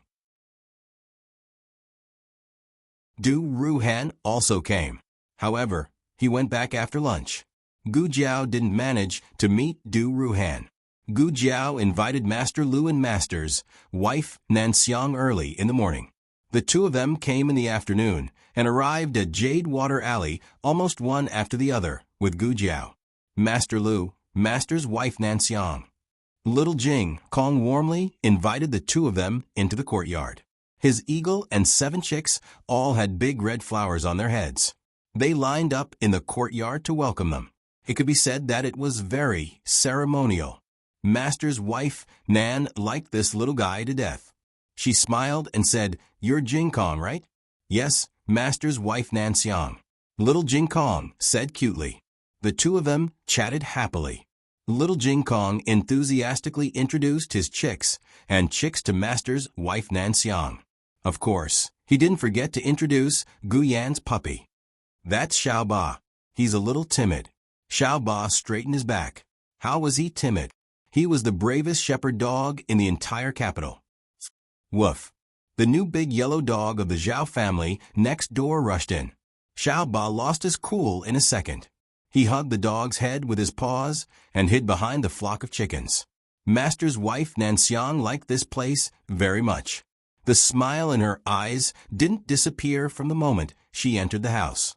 Master Lu felt very gratified when he saw Nanxiang like this. Little Jing Kong considerately introduced the small vegetable garden at home to Master's wife Nanxiang. Especially proudly told told her that he watered the vegetables in the garden. Nan Xiang was amused by the little guy who shook his head. She couldn't wait to steal him back immediately. With little Jing Kong's introduction, Nan Xiang and Master Lu also got to know Feng Lin and Lin Qingye. Unexpectedly, the four of them got along very well, except for Lin Qingye, who felt inferior and embarrassed because he stuttered. Nan Xiang smiled. She didn't rush to comfort him. Instead, she took off her veil. Lin Qingye and Feng Lin were stunned. Then, Lin Qingye blurted out a complete sentence. "It's okay. Actually, Master's wife Nan Xiang, you're very beautiful." Feng Lin patted Lin Qingye on the shoulder. "Ah, Xiao Lin, you don't stutter anymore." Lin Qingye, I don't stutter." Oh, he still stuttered.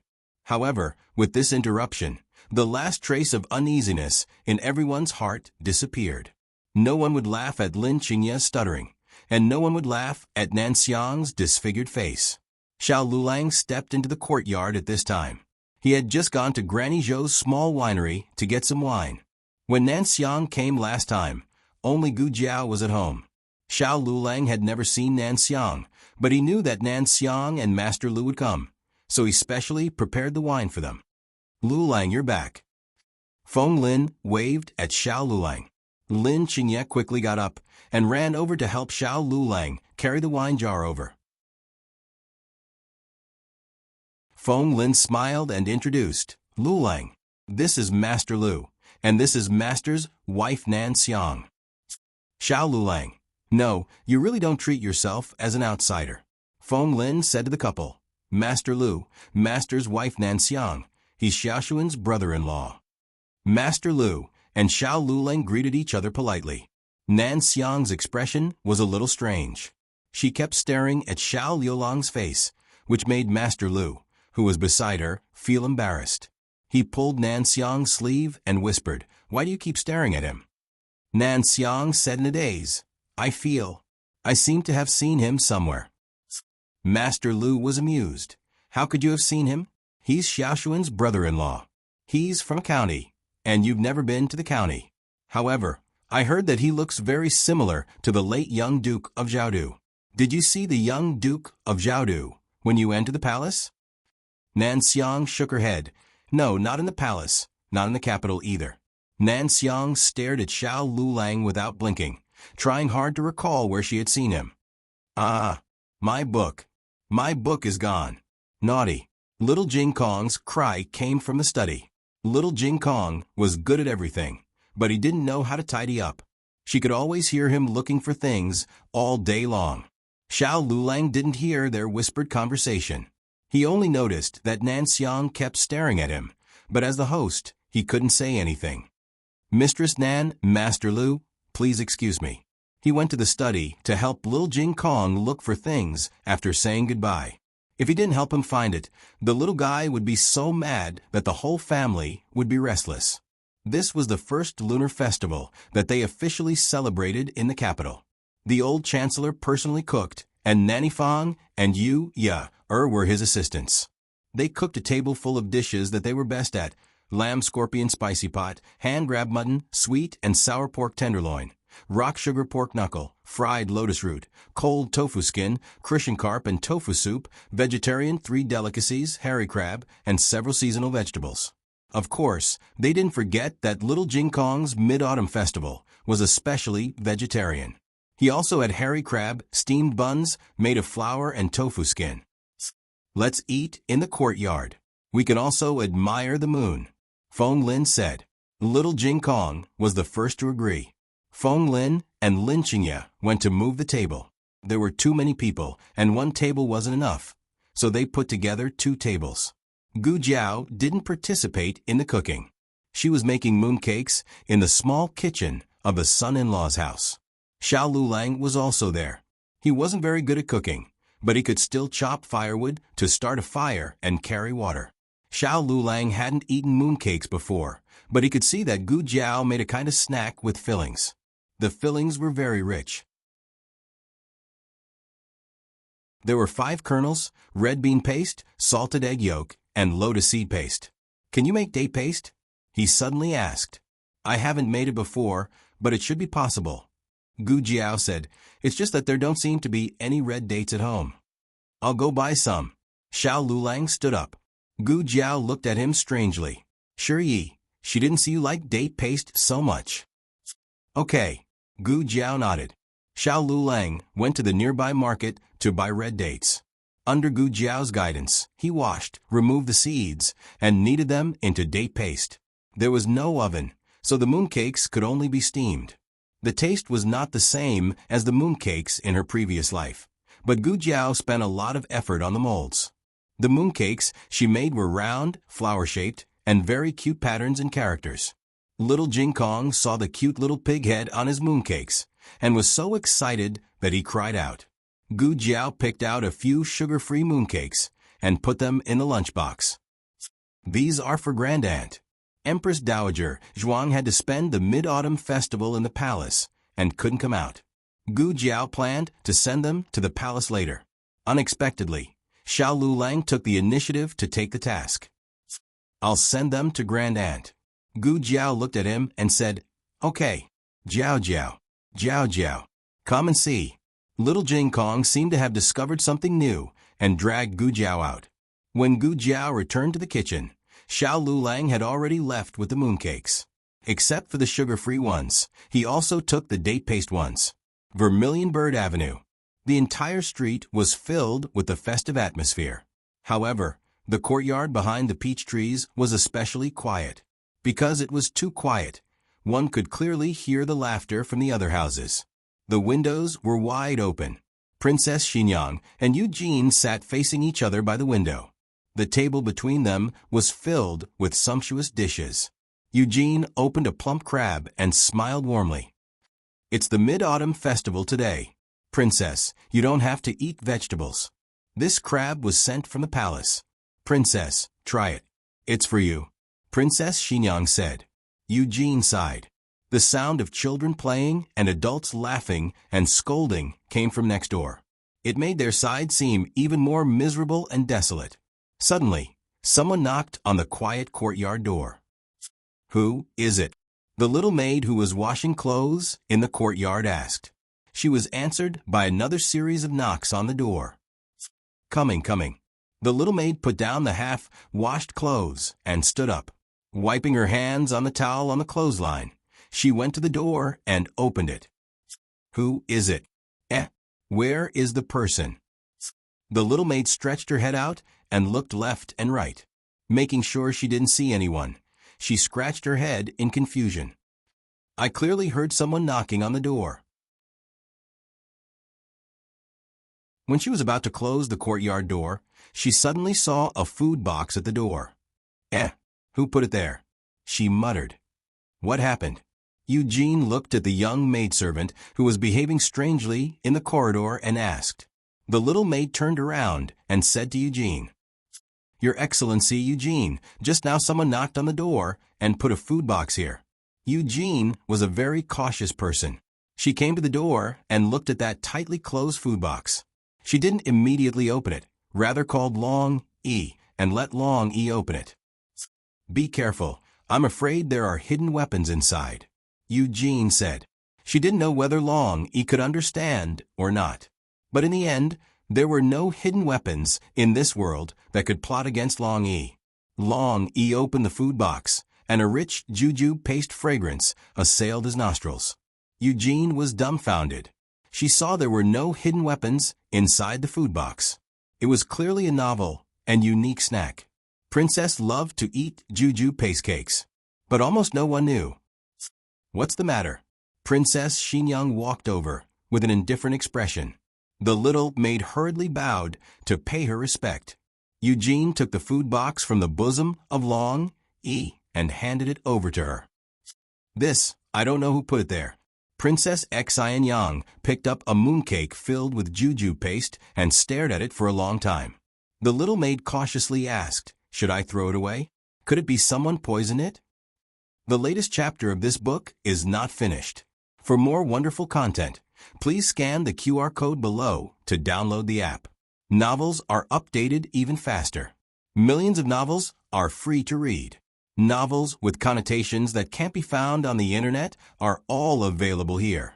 https://www.zhbqg.com/89642_8964373465.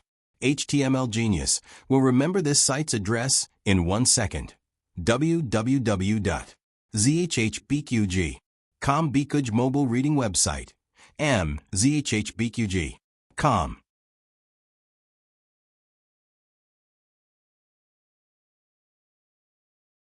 Chapter 4:21.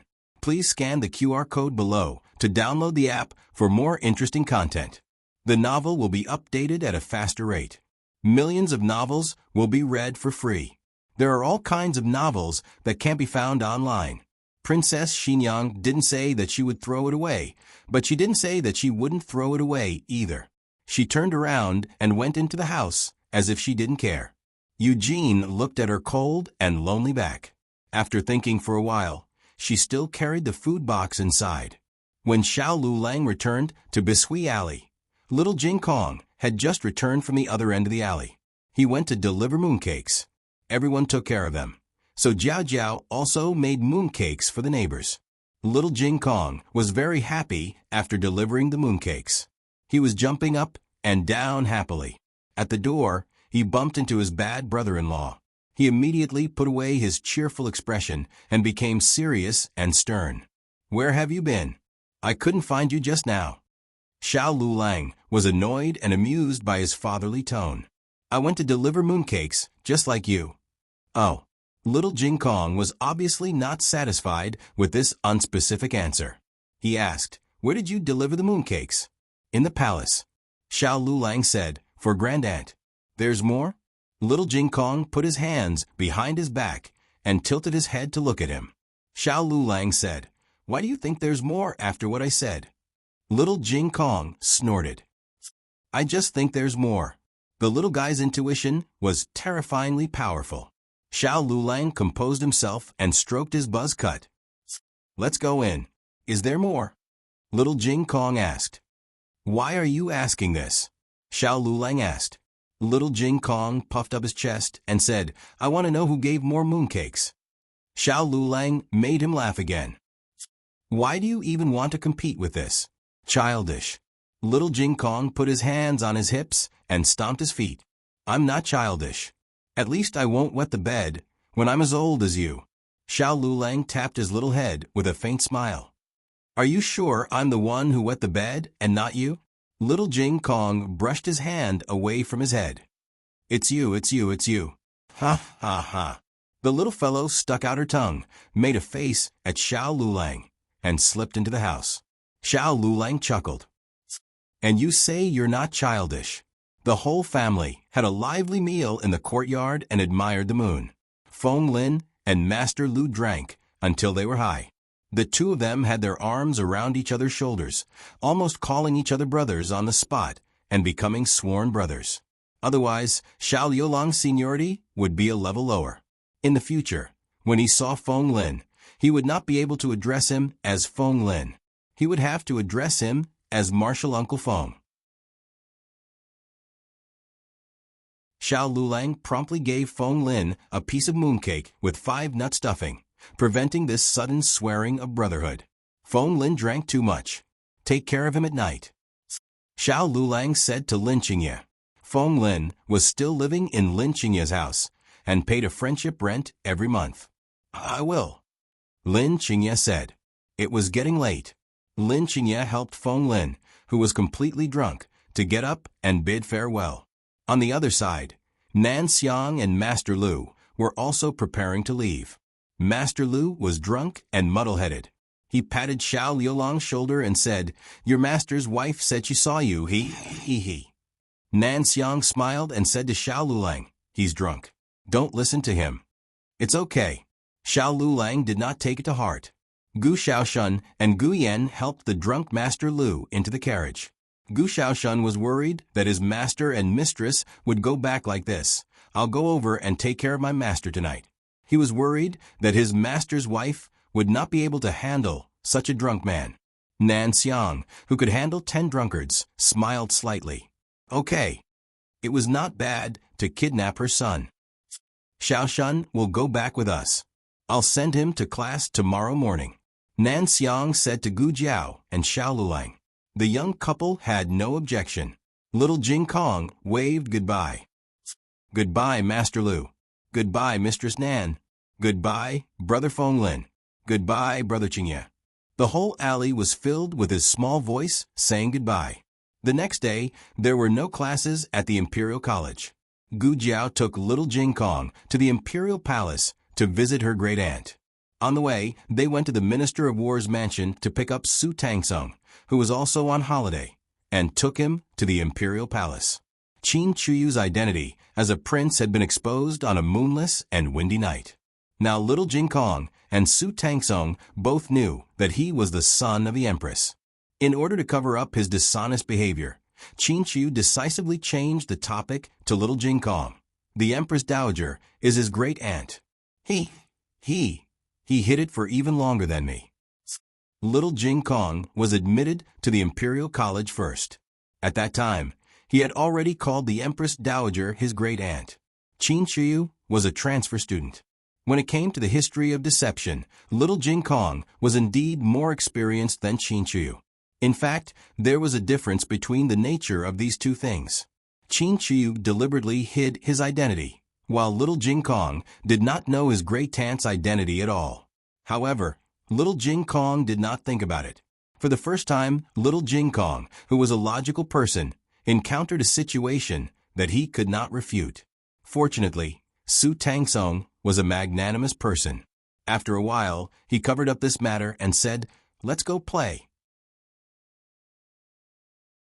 The 3B asterisk cheese of the Imperial College went to the ends of the earth and wreaked havoc in the Imperial Palace again. The autumn air was cool and the sun was bright. Gu Jiao and Empress Dowager Zhuang took the Phoenix carriage to the Imperial Garden to bask in the sun. Yesterday was the Mid-Autumn Festival. All the princes and princesses went to the Imperial Palace to celebrate the festival. Naturally, Princess Ning also came. Prince Ning's two young commandery princesses went to the Imperial Palace with her. The two young commandery princesses were both 2 years old, which was an adorable age. Noble consort Zhuang liked them, so she let the young commandery princesses stay in the Imperial Palace for the night. Today, Prince Ning and his wife went to the Imperial Palace to take the young commandery princesses home. The two young commandery princesses met the 3B asterisk cheese of the Imperial College by chance and went to play with them. Noble consort Zhuang and Prince Ning and his wife went to the Imperial Garden to wait for them. Unexpectedly, they met Empress Dowager Zhuang and Gu Jiao. Empress Dowager. Noble consort Zhuang stepped forward with a smile and bowed. She turned to look at Gu Jiao. Jiao Jiao is also here. After learning that Gu Jiao was favored, noble consort Zhuang changed the way she addressed Gu Jiao. Grandmother. Prince Ning and Empress Dowager Zhuang bowed and nodded to greet Gu Jiao. Dr. Gu. In comparison, the way he addressed her was much more normal. It was neither too warm nor too distant. It was mainly very natural. Gu Jiao also greeted him naturally. Your Highness, Prince Ning. Later, Princess Ning and Empress Dowager Zhuang also greeted each other.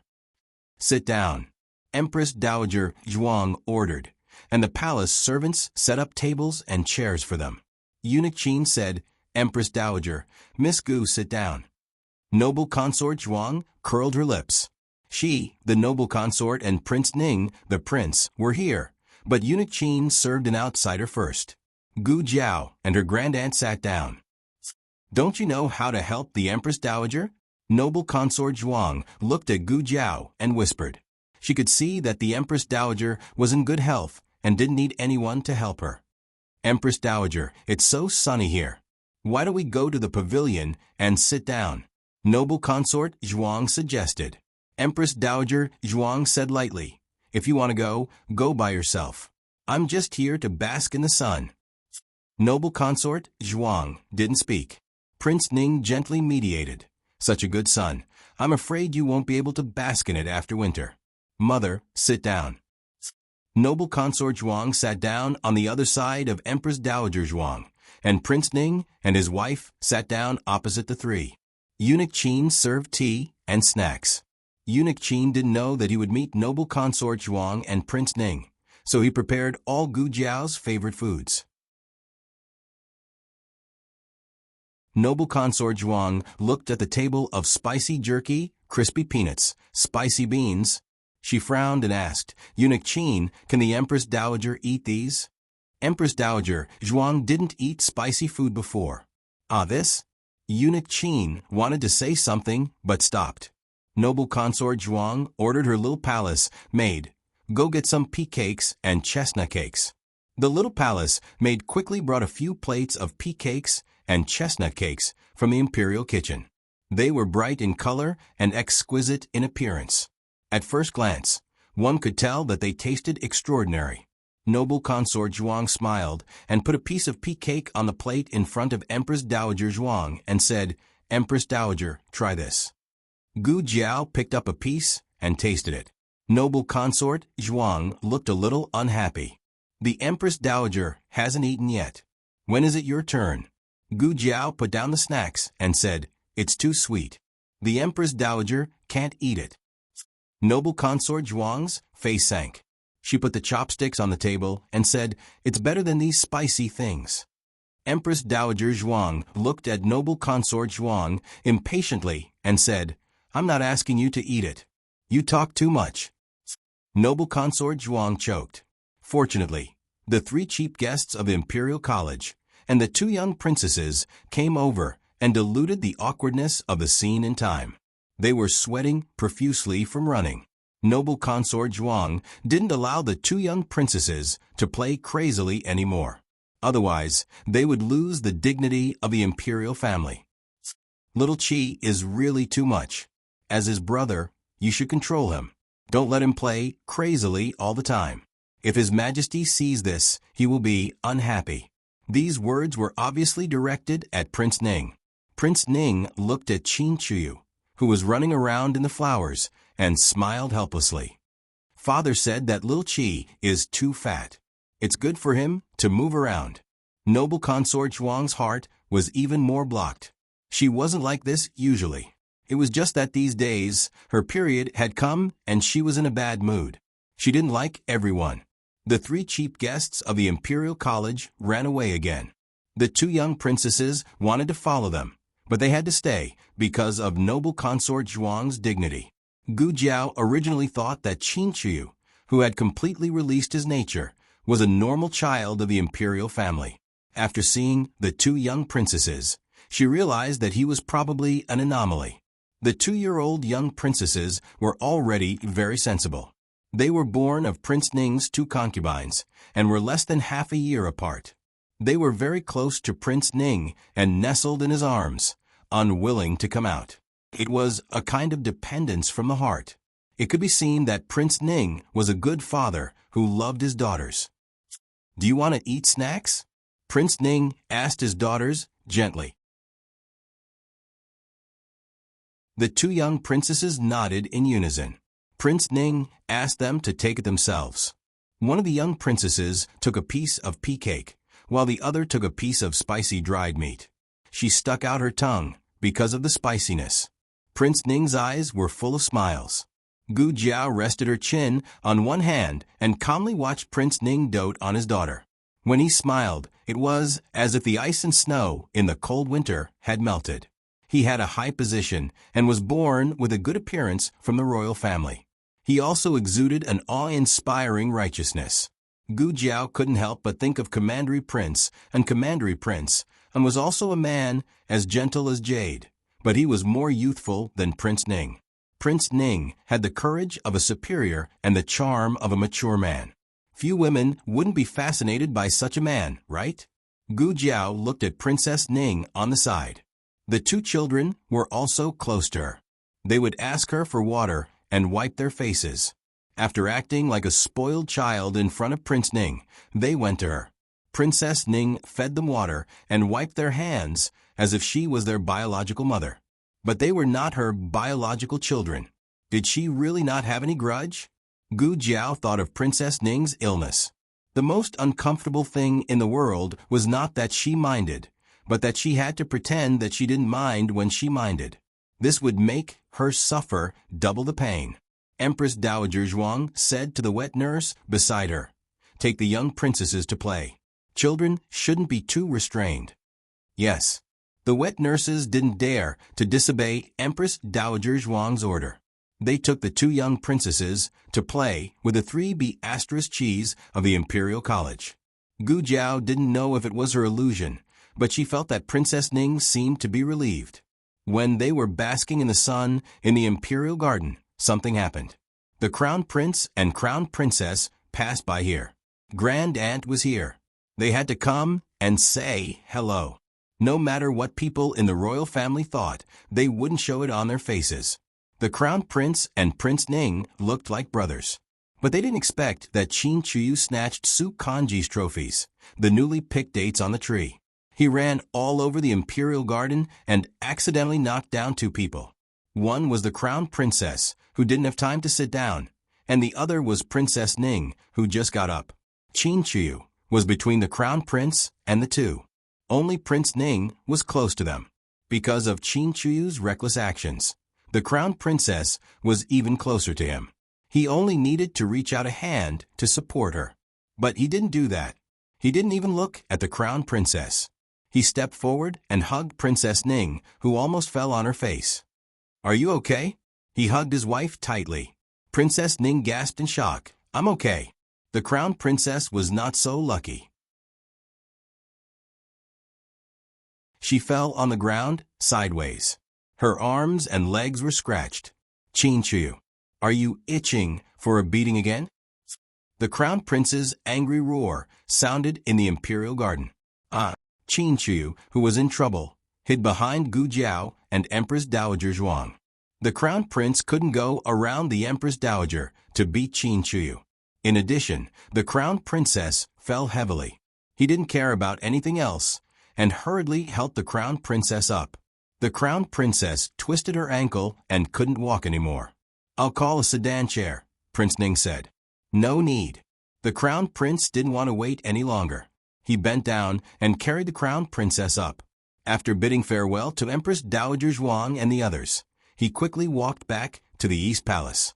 Except for calling the sedan chair, just now, Lord Ning was concerned about Princess Ning's injury all the time. However, noble consort Zhuang couldn't bear it and whispered, "It seems that she fell badly." Prince Ning's performance was too good. He was a perfect father and a perfect husband.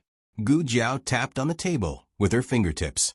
She suddenly stood up and said, "I'm a doctor. I'll go to the East Palace." Empress Dowager Zhuang looked at Gu Jiao strangely. Gu Jiao came back quickly. Prince Ning, his wife, and noble consort Zhuang were all there. Only Qin Chuyu went to his father after being reprimanded. "Why are you back so soon?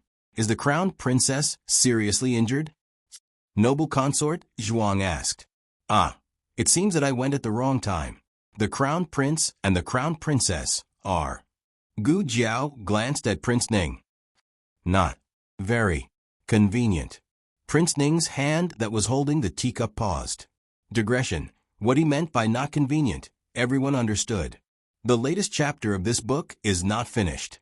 For more exciting content, please scan the QR code below to download the app. Novels are updated faster. Millions of novels are free to read. There are novels with connotations that can't be found on the internet here. https://www.zhbqg.com/8964/28226/110348799. HTML Genius remembered the website address in 1 second. www.zhbqg.com Bikuga mobile reading website. zhbqg.com.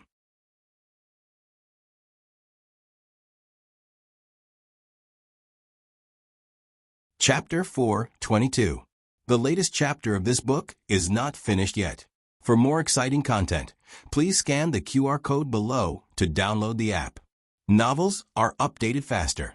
Millions of novels are free to read. Novels with connotations that can't be found online are all available here. Everyone was experienced, so how could they not understand what inconvenient meant? Noble Consort Zhuang whispered, "You felt like that, and still, Empress Dowager Zhuang glared daggers at her. And Noble Consort Zhuang shut up. It was improper to act like this during the day, but the Crown Prince and the Crown Princess had been in love for a long time. Everyone in the 6 palaces knew that the Crown Prince only favored the Crown Princess, and even dealt with his concubines for her. Empress Xiao forced the Crown Prince to marry her and almost broke the relationship between mother and son. The Crown Prince had tied his heart to Wen Linlang and could not bear to leave her even a step. But then again, with Wen Linlang's talent and appearance, she was indeed worthy of the Crown Prince's favor. There was no woman more beautiful and attractive than her in the whole of Xiaogua, nor was there a more talented counselor than her. The Crown Prince had waited for her for so many years, but their wedding was less than 2 years old. It was common for them to be inseparable. But so what if he only favored her? She wasn't pregnant. Her son was still capable. Thinking of this, Noble Consort Zhuang smiled and patted the back of Princess Ning's hand. "Take good care of your body and give birth to a son for Prince Ning next year." Princess Ning's face turned pale almost instantly. "You have nothing to say, right?" Empress Dowager Zhuang glared at Noble Consort Zhuang coldly and said to Prince Ning and his wife, "Okay, you two can go back. Don't come to the palace if you have nothing to do." Noble Consort Zhuang curled her lips and was about to say something, but Empress Dowager Zhuang didn't give her a chance to speak. "You two, just take care of yourself." Noble Consort Zhuang shut her mouth resentfully. After Prince Ning and his wife and Noble Consort Zhuang left, Empress Dowager Zhuang's ears finally quieted down. In fact, little Jingkong was noisier than all of them combined, but that child was only noisy in her ears and not in her heart. "Great aunt, great aunt, great aunt. Look, the frogs I caught." What she wanted really came. Empress Dowager Zhuang just finished talking about little Jingkong.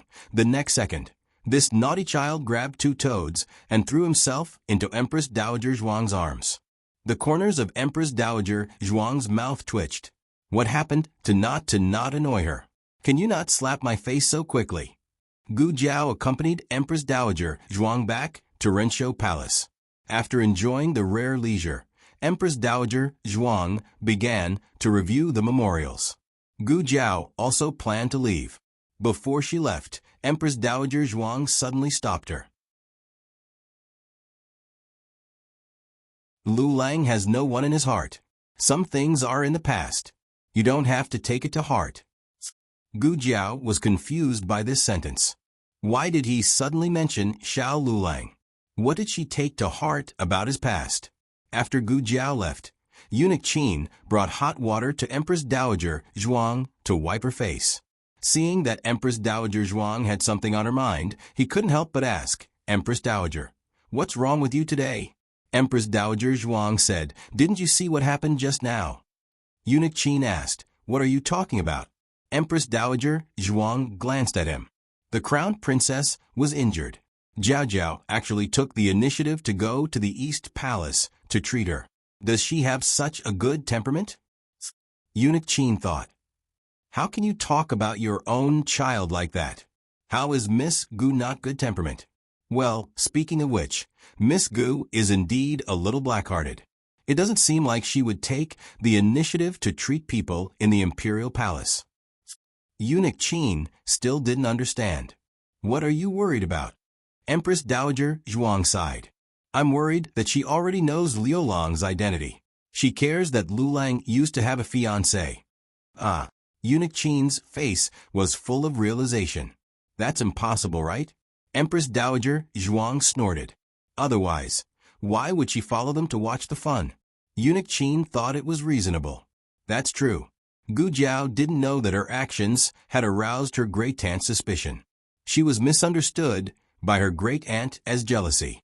Well, she probably wouldn't have jealousy for the rest of her life. After leaving Renshou Palace, Gu Jiao didn't go to Little Jing Kong and Su Tang Tang to take them home. Instead, she went to another place.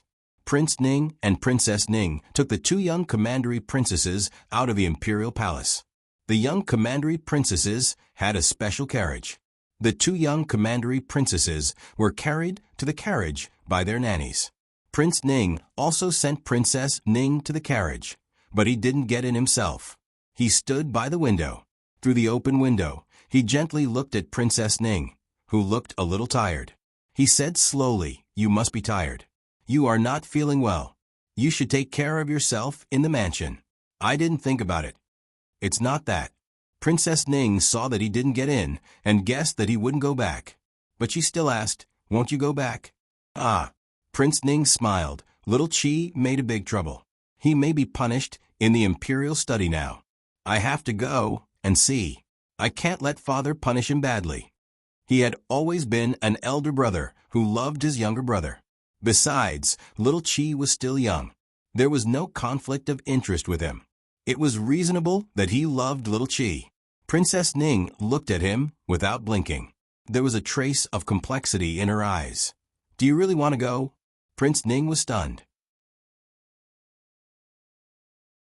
Then he showed a helpless smile under her heavy gaze. You know the crown prince's temper. Although he and little Chi have the same mother, little Chi hurt you this time. I'm afraid he is also angry. He won't speak for little Chi. Princess Ning squeezed the window tightly. "What if I don't let you go?" Prince Ning looked at her dotingly and helplessly. He said with a smile, "Sushin, don't make trouble." Princess Ning lowered her eyes. It seemed that she had given up her nonsense. She let go of the window tightly and said, "Okay." Prince Ning reached out and stroked her cold cheek. "Good girl.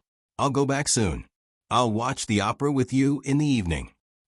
Princess Ning loved the opera. In order to win his wife's favor, Prince Ning, who had never indulged in sensual pleasures, raised an opera troupe in the mansion. It could be seen that he loved her deeply. Princess Ning didn't ask him to stay. She gently removed the fork and put down the window of the carriage. In the East Palace, the crown princess leaned against the head of the bed, her sleeves and dress lifted up high. The crown prince focused on applying the last wound medicine on her and said, as if relieved of a burden, "Okay, it's all done.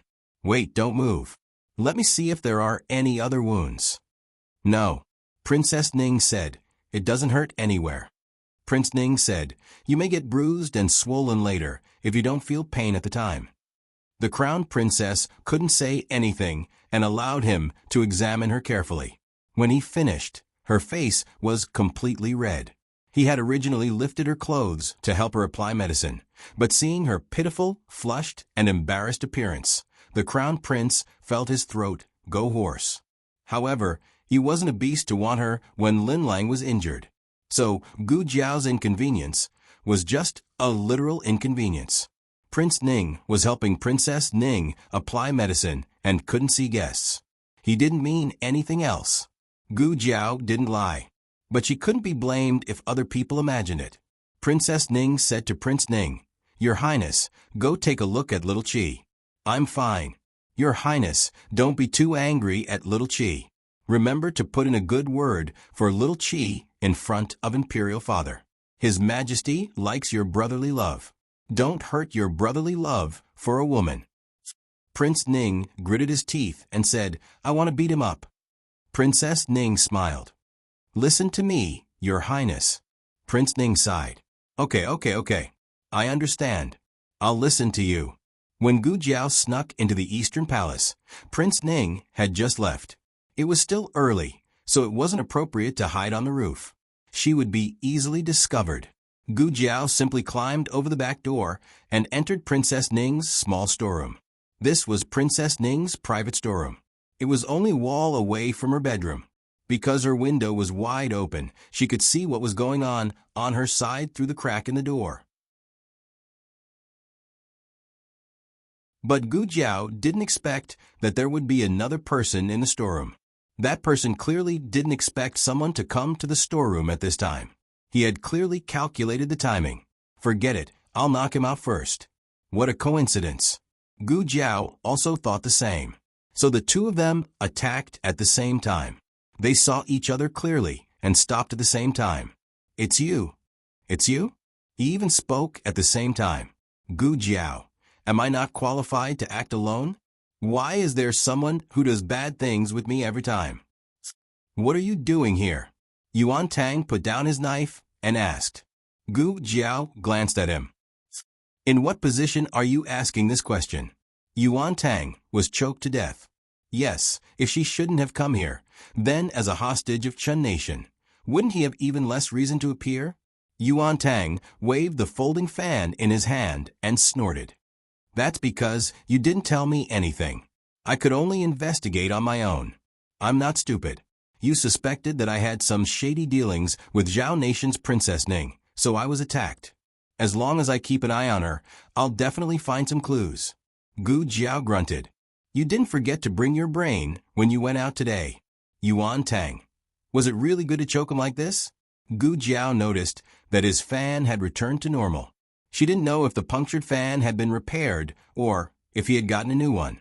There was a mechanism in this fan that could be used as a weapon when necessary. Someone's coming. Gu Jiao suddenly said warily. Yuan Tang carefully sensed his surroundings. Sure enough, he heard a very slight movement above his head. Previously, he had thought that this girl's martial arts were inferior to his. However, after seeing this girl lose control and kill so many assassins, he didn't dare to underestimate her anymore. However, he was still very surprised. This girl's senses were too sharp.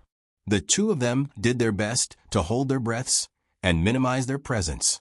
The two of them wanted to see what was going on in the Princess Ning's room, but there was only a crack in the door. Yuan Tang winked and squatted down. Gu Jiao pressed down on his neck and forced him to squat down. Yuan Tang was dumbfounded. I told you to squat down. Gu Jiao mouthed, no need to thank me. Yuan Tang, forget it. A good man doesn't fight with a woman. Yuan Tang squatted down and gave Gu Jiao a high vantage point. The two of them stared intently at the movement on the other side. Since that person had used Qinggong to sneak in, it was probably inconvenient for him to reveal his whereabouts. The two of them looked at that window, a bit worried that the other person would close the window. Fortunately, the other person didn't seem to care about this. After all, this small window didn't face the courtyard, but only a cold storeroom. It was a tall and muscular man. His entire body exuded a noble aura. The moment they saw him, this man's body instantly gave off a suffocating and terrifying aura. It was different from Gu Jiao's terrifying aura when she lost control. Yuan Tang thought that this man seemed to carry an evil, domineering, and possessive aura. Yuan Tang only saw the back of this person. For a moment, he couldn't guess who the other person was, much less his intentions. He tried to see something from Gu Jiao's expression. In the end, when he looked up, he only saw a small chin that seemed to be mocking him. The man came to the bedside. The crown prince consort had already rested and was lying on her side on the soft bed. Her hair was black and shiny like satin. She didn't wear any makeup, and her eyes were lightly closed. However, it still couldn't hide her beautiful face. Suddenly, the man sat down on the bedside. Yuan Tang was shocked. The crown prince consort had fallen asleep and didn't notice that someone had come into the room. But very quickly, she felt a cool hand moving up and down her face and hair. She thought that the crown prince had returned and muttered in a daze, "Your Highness, don't make a fuss. This concubine wants to rest." She thought that she had said the last sentence, but unexpectedly, she had only said it in her dream. The man's hand that had been gently caressing her hair and face suddenly grabbed her neck. Yuan Tang was a hostage of the state of Chun and could be considered to have weathered many storms. However, he almost couldn't help but cry out in shock. What exactly was going on? He thought that this was the crown prince consort's trusted expert, but he offended his superior and touched the crown prince consort. He thought that this was the crown prince consort's lover, but he seemed to want to kill the crown prince consort. How great was the enmity and resentment. Gu Jiao's expression was very calm, and her breathing was very relaxed. Yuan Tang's mouth twitched. His temperament couldn't compare to a teenage girl's. Inside the room, the crown prince consort was finally woken up. When she saw a familiar face when she woke up, she almost trembled for no reason. What? Scared? The man's half-smiling voice sounded in the empty bedchamber, carrying a hint of ruthlessness and mockery. Yuan Tang felt his heart turn cold. This voice was both familiar and unfamiliar. It seemed like he had heard this voice before, but that person's voice shouldn't be so ruthless. Yuan Tang suddenly felt like he was splitting up. Gu Jiao didn't mind the commotion, and her eyes were actually shining. Yuan Tang, are you serious? The man increased the force of his hand, and the crown prince consort's face turned red. She used a lot of strength to squeeze out the words from her throat. This is the Eastern Palace. Do you want to die? The man's tone was playful and ruthless. It's you who wants to die, Wen Linlang. It's you who wants to die. I don't understand what you are saying. The crown prince consort was almost unable to breathe. The man didn't have the slightest intention of being soft-hearted. I warned you not to get too close to other men.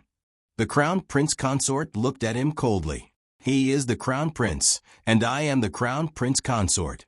Isn't your words laughable? The man said coldly, at least don't do it in front of me. After saying that, he promptly pulled back his hand before the crown prince consort fainted, harshly pulling her back onto the cold bed. The crown prince consort suddenly couldn't breathe, and she lay on the edge of the bed, panting heavily. The man's icy fingertips tapped her chest. Wen Linlang, remember this. You provoke me first, so this place can only belong to me. If you dare to have feelings for another man, I will kill him. The crown prince consort sneered. He is the crown prince. Kill him if you have the ability. The man sneered. You think I don't dare? As if thinking of something, the crown prince consort's expression froze, and she turned her face away. Digression. All right, I already guessed who it is. The latest chapter of this book isn't finished yet. For more exciting content, please scan the QR code below to download the app. Novels are updated at a faster rate. Millions of novels are free to read. Novels with connotations that can't be found online are all available here. https://www.zhbqg.com/89642_89642110324076. HTML Genius memorized this website's address in 1 second. www.zhbqg.com Biku Pavilion's mobile reading website. zhbqg.com.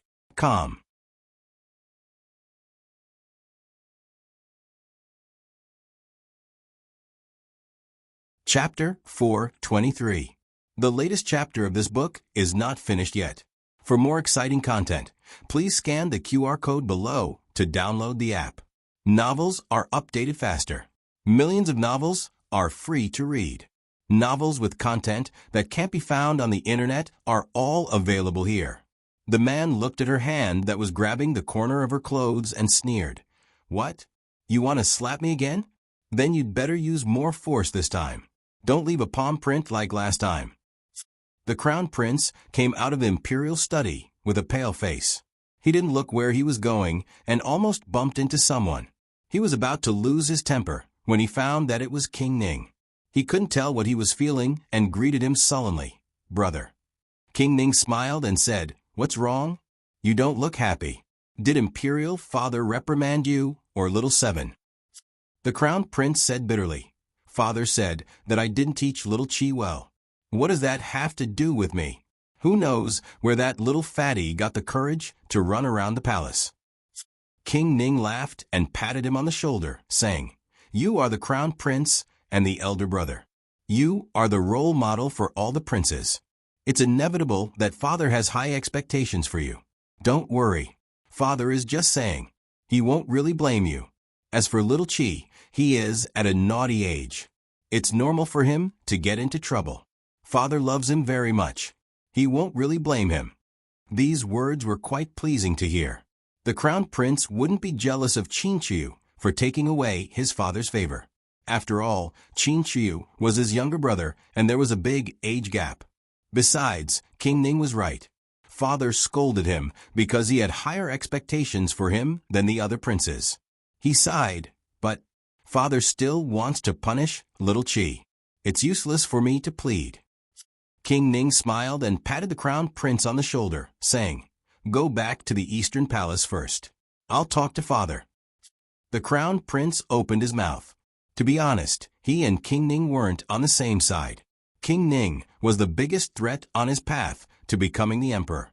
Not only was King Ning smarter and more capable than him, but also because his father loved King Ning very much. But King Ning's elder brother was hard to hate. His eyes were warm, bright, and honest. He worked hard to be a good son to his father and a good brother to the princes. He was ambitious, but he didn't seem too ambitious, especially when he had no unspeakable feelings for Linlang. Don't think that I don't know. Old Third, Old Fourth, and even Imperial concubine Shu's Old Fifth secretly admired Linlang. Only Big Brother was open and above board, a gentleman.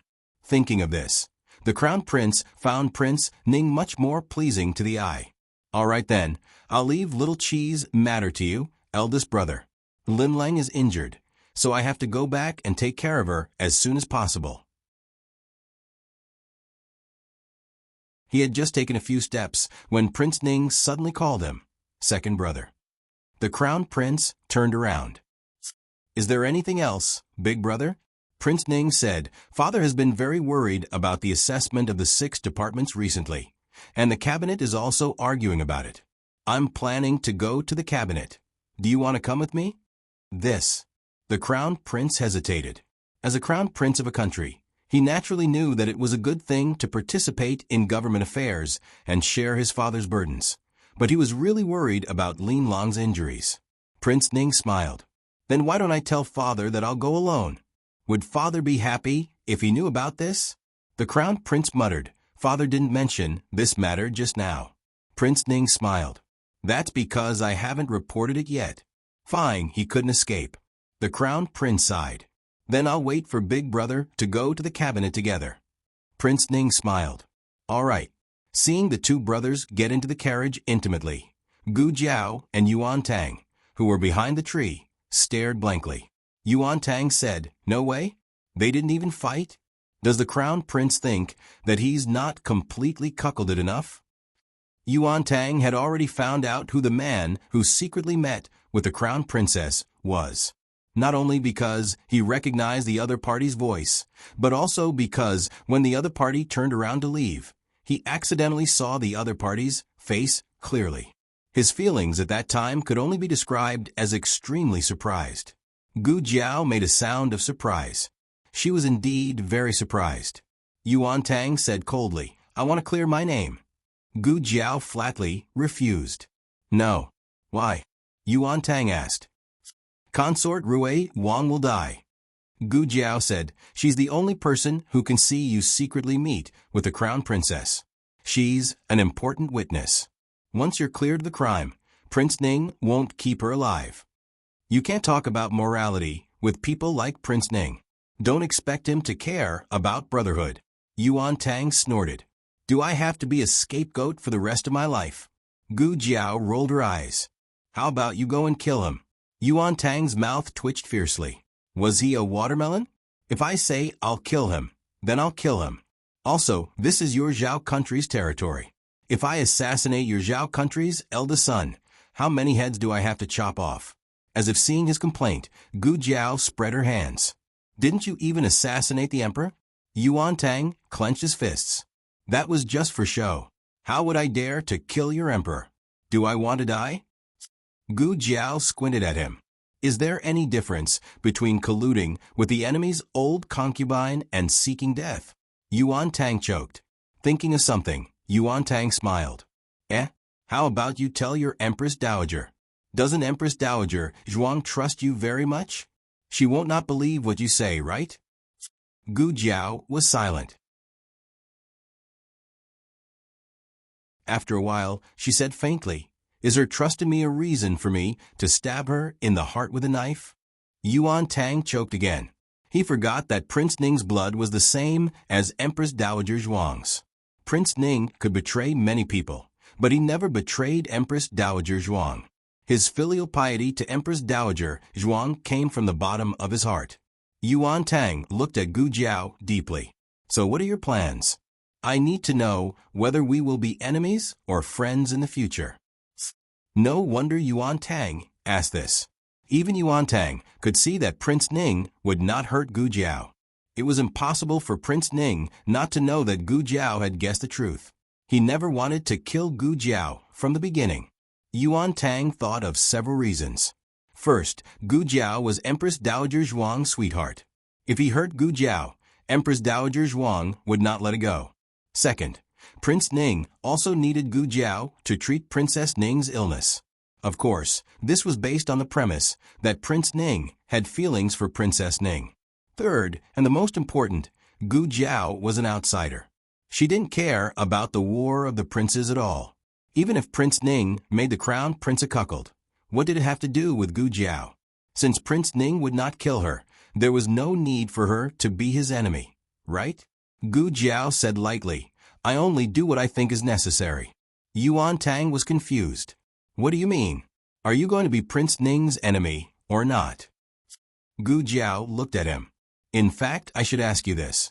Yuan Tang was stunned. What? Gu Jiao said calmly. If Prince Ning finds that it is not easy to assassinate you, he simply gives you up and turns to think of other ways. Then, do you still want to be his enemy? Yuan Tang opened his mouth. Gu Jiao said, it has nothing to do with me whether I am his enemy or not. I never need any friends, and I am not afraid of having more opponents. This girl's words were heart-wrenching. So, he still didn't understand what this girl meant. Gu Jiao was right. After Prince Ning found that Yuan Tang was a tough nut to crack, he did not make any further moves on Yuan Tang for the time being.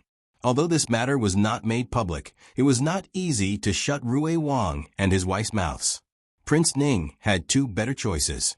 One was to put on another show and let consort Rui Wang discover the real man in the rockery. This man would be at Prince Ning's disposal, and he could just find a scapegoat to take the blame. However, this required the cooperation of the Crown Princess. From what Gu Jiao observed today, the relationship between the Crown Princess and Prince Ning, the Crown Princess would probably not be willing. Moreover, even if there was a new scapegoat, what would happen next? Would he really push the Crown Princess and the scapegoat out? Would Prince Ning bear to let the Crown Princess lose her reputation? The second choice was to kill consort Rui Wang.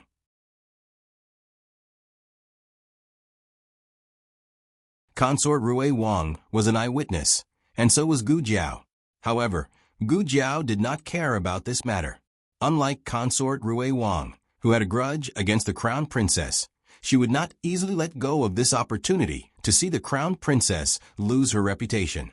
Miss Gu, are we going back to the medical center? Xiao Sanzi asked in the carriage.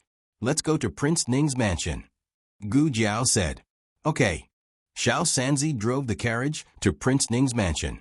Princess Ning met Gu Jiao in her courtyard. She had someone serve her tea. Dr. Gu, are you here for a follow-up visit today? I remember that the follow-up visit is in 3 days. In other words, she could tell that Gu Jiao did not visit her for no reason. Gu Jiao did not mince her words and said directly, Princess, can I trust you? Princess Ning's hand that was holding the teacup paused. Prince Ning and the Crown Prince were busy in the cabinet until late at night. When they returned to the mansion, it was already late at night. Princess Ning sat in the pavilion drinking tea. Prince Ning pressed between his eyebrows and walked over. A servant opened the curtain for him, and he found that consort Rui Wang was also there. He was slightly stunned, but soon his expression returned to normal. He smiled gently and said, Sushin, I'm back. Third sister-in-law is also here. Eldest brother. Hearing his voice, consort Rui Wang turned to look. She stood up and bowed with a smile. Sister-in-law said that she was very bored, so I moved here for a few days to accompany her. Eldest brother, you don't mind, right? Of course not. I'm very happy to have you with Sushin. Prince Ning said with a smile. He came to the other side of Princess Ning and sat down next to her. He said, Sorry, there were too many things to do in the cabinet today. I didn't come back to watch the show with you. Princess Ning poured him a cup of flower tea. It's okay. Third sister-in-law watched it with me. Prince Ning smiled and glanced at the two of them. Which match did you watch? Was it good? Ruwei Wang Fei nodded like she was pounding garlic. It's Worshipping Moon Pavilion. It's so wonderful. I cried from watching it. Prince Ning smiled and looked at Consort Ning lovingly. Then did Sushin cry? Consort Ning asked back, Your Highness, do you want me to cry? Prince Ning was stunned again. Then he held one of her hands and asked, Of course not. I promised Sushin that I wouldn't let you cry in my life. Consort Ning took her hand out of his palm and pushed the flower tea to him. Your Highness, have some tea. Okay. They sat in the pavilion for a while. Then Prince Ning said, It's late. I'll take you back to rest. They got up and walked out of the pavilion. But the moment they walked down the steps, Consort Ruwei Wang suddenly screamed and leaned forward. Ning Wang was separated from her by Ning Wang Fei. Even if he wanted to act, he couldn't. Ning Wang Fei grabbed Ruwei Wang Fei and pulled her back, stabilizing her body. Consort Ning lost her balance and rolled down the steps. Sushin, sister-in-law. Consort Ning had a terrible fall. Her left arm was dislocated. After the doctor fixed her arm, he wrapped a cloth around her and asked her to rest in bed. Consort Ruwei Wang was so sad that she cried. I don't know what happened. I suddenly slipped. Consort Ning asked Consort Ruwei Wang not to think too much and to go back to her room to rest. Prince Ning stayed to feed Consort Ning medicine. Consort Ning didn't drink the medicine. Instead, she stared at him. Your Highness, why do you think third sister-in-law slipped? Did she step on something? Prince Ning paused. Consort Ning continued. I asked people to clean up the pavilion. Who put something that shouldn't be there? Her eyes made Prince Ning frown. How do I know? After saying that, Prince Ning realized that his tone was not good enough. He took a deep breath and said, If Sushin wants to know, I'll ask people to find out. Consort Ning twitched her lips.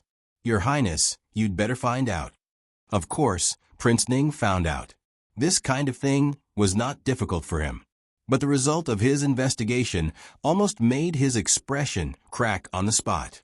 It was Consort Ning who asked us to smear some lard on the steps. The servant was so scared that he couldn't speak clearly. God knew why Consort Ning, who had always been gentle and virtuous, suddenly wanted to smear lard on Consort Ruwei Wang. But she had failed to harm Ruwei Wang Fei and hurt herself. Prince Ning clenched his fists. Get out. Go and get the flogging yourself. Yes. The servant hurried out. He was afraid that Prince Ning would change his mind and ask for his head if he was a little slower.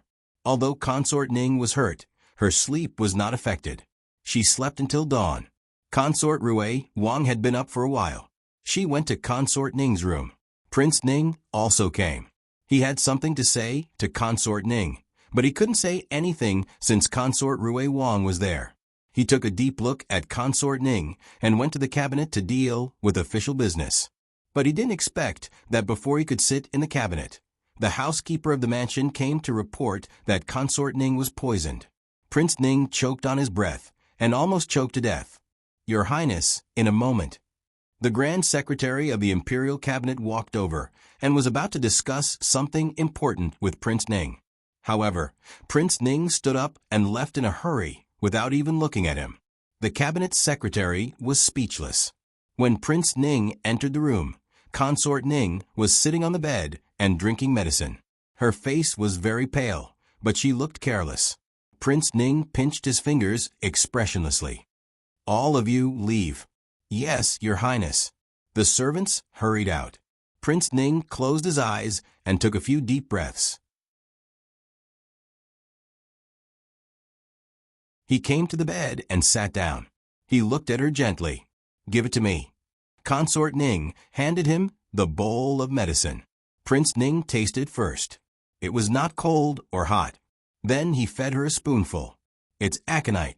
Consort Ning drank the medicine and said. Prince Ning stopped when he was about to take the second spoonful of medicine. Consort Ning smiled and said, It was supposed to be a sour apricot for third sister-in-law. I was curious and tasted it first. Unexpectedly, I was poisoned. Your Highness, who poisoned me? The latest chapter of this book is not finished yet. For more exciting content, please scan the QR code below to download the app. Novels are updated faster. Millions of novels are free to read. Novels with connotations that can't be found on the internet are all available here. https://www.zhbqg.com/89642_896/110295086.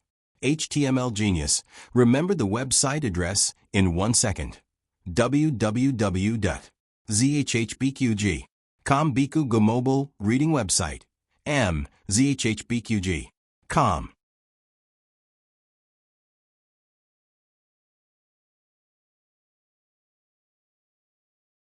Chapter 424.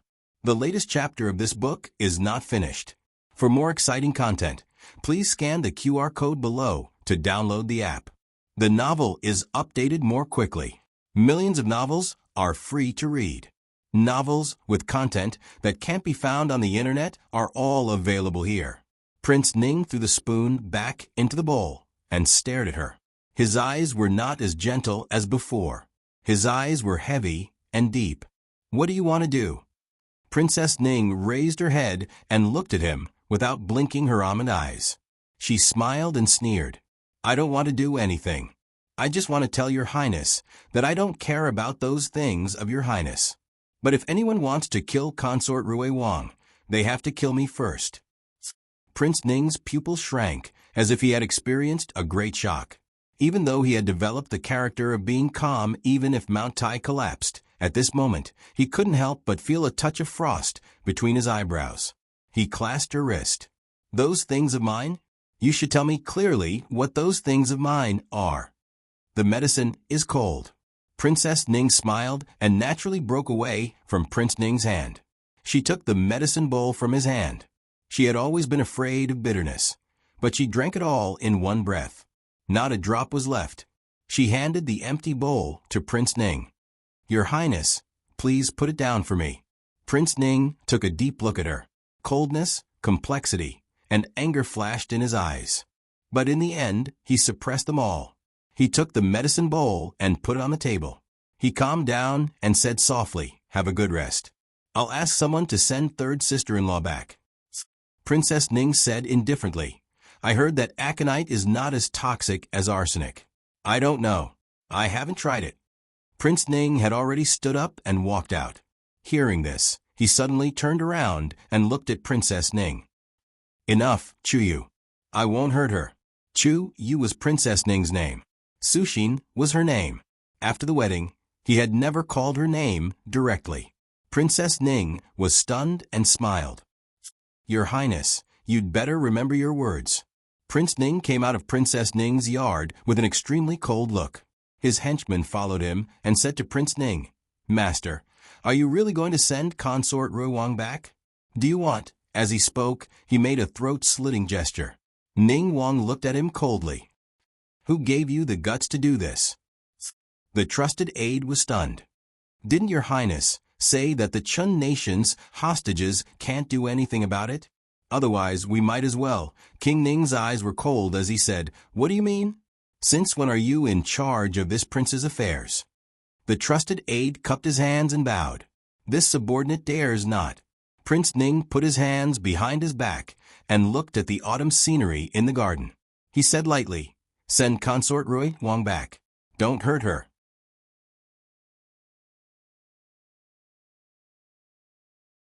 His confidant opened his mouth. But Ning Wang suppressed his anger and said, She already drank poison to force me. What else do you want me to do? The confidant's face changed as he hurriedly replied, Yes. Wait. The confidant was about to send Consort Rui Wang back to the Fu when Prince Ning stopped him. Who came to the Fu yesterday? Yesterday? The confidant thought for a moment and replied, Dr. Gu from the Miracle Hands Hall came. It seemed that he came to check on the princess consort. The check was in 3 days. Prince Ning murmured.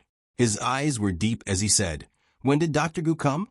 Was it before or after the princess consort sent someone to pick up consort Rui Wang? Before, the confidant said. Prince Ning narrowed his eyes.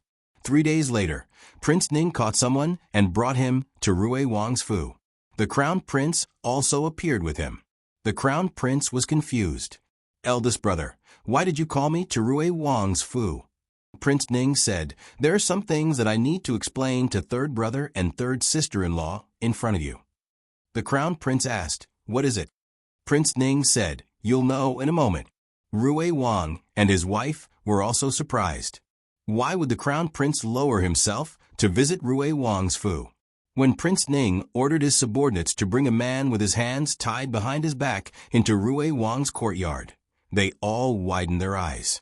Wen Yang. The crown prince was the first to recognize him. This young man named Wen Yang was none other than Wen Linlong's older brother. He was 26 years old this year and was an ignorant and incompetent hedonist. When Wen Yang saw the crown prince, he cried out, Crown Prince brother-in-law, Crown Prince brother-in-law, save me.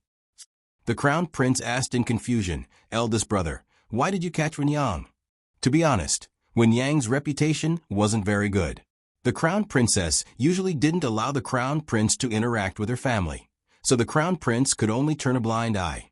Rui Wang and his wife also had a puzzled expression. Prince Ning looked down at Wen Yang condescendingly. There was no longer the usual gentleness between his brows. Instead, it was dyed with a bit of fairness and sternness. 2 days before the Mid-Autumn Festival, did you sneak into the palace? Wen Yang was forced to kneel on the ground by Prince Ning's subordinates. He wanted to stand up but didn't have the strength. I wasn't sneaking. I was going to see my sister. Prince Ning said coldly, entering the palace without being summoned is considered sneaking in. It's useless even if you have the Eastern Palace's token. Wen Yang's neck shrank. It wasn't the first time that Wen Yang had entered the palace with the Eastern Palace's token. He had been discovered twice, and the token was taken back by the crown princess. However, the crown princess's mother still had an urgent Eastern Palace token. The crown prince thought that it was probably this unfilial son who stole Madame Wen's token. Prince Ning continued to interrogate Wen Yang. Did you injure Chunning that day? Did you threaten the crown princess? The crown prince was slightly stunned. However, consort Rui Wang's expression suddenly changed. What? It's him? The crown prince. What? It's him? Prince Ning nodded. That's right. The man behind the rockery that day was him. It was him who was talking to the crown princess. Consort Rui Wang was dumbfounded. Then the Chun state, Prince Ning shook his head. The hostage of the Chun state was just a misunderstanding. I've already investigated. He wasn't in the palace at all on the day of the incident. Someone saw him going to a shop on East Street to buy dried fish. The crown prince said suspiciously, what are you guys talking about? I don't understand. Prince Ning looked at him and said, it's like this. That day in the palace, third sister-in-law heard that the crown princess was being threatened. The crown princess slapped that person. Coincidentally, there was a palm print on the Chun state hostage's face. Prince Ning stopped there. The crown prince understood. His expression turned cold. Are you guys misunderstanding Linlang? Consort Rui Wang's eyes flashed. Prince Ning quickly mediated. How could we misunderstand third sister-in-law? Did second brother forget that the Chun state assassins tried to assassinate imperial father? The Chun state is ambitious. We're just worried that the Chun state hostage will hurt the crown princess. Ah yes, that's right. Rui Wang quickly chimed in. They couldn't really say that they suspected the crown princess of having a lover outside.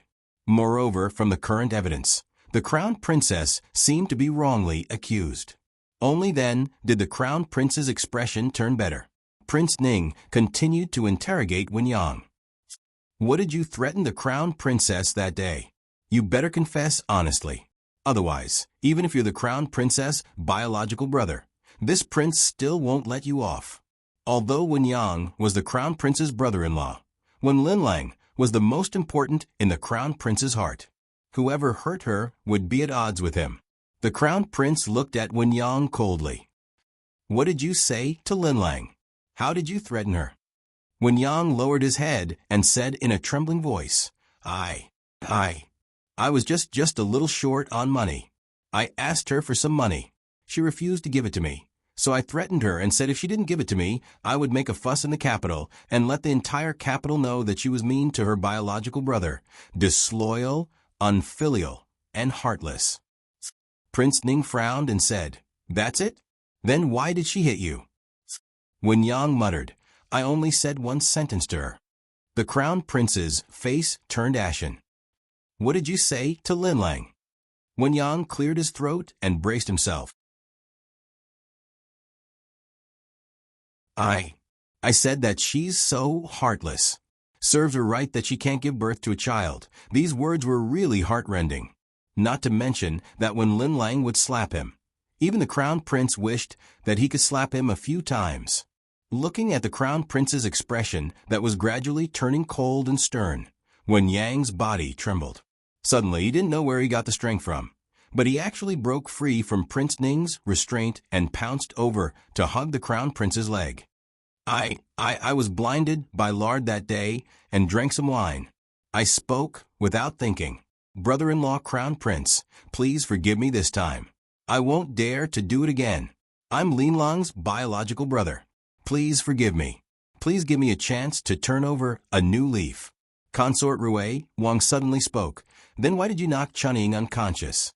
A woman's intuition was always more accurate. The only flaw in the entire matter was that he had knocked Chunying unconscious. Chunying was a servant brought over by the one family, and she wouldn't do anything to Wen Yang. Was there a need for Wen Yang to knock her unconscious before speaking to the Crown Princess? Wen Yang's expression froze.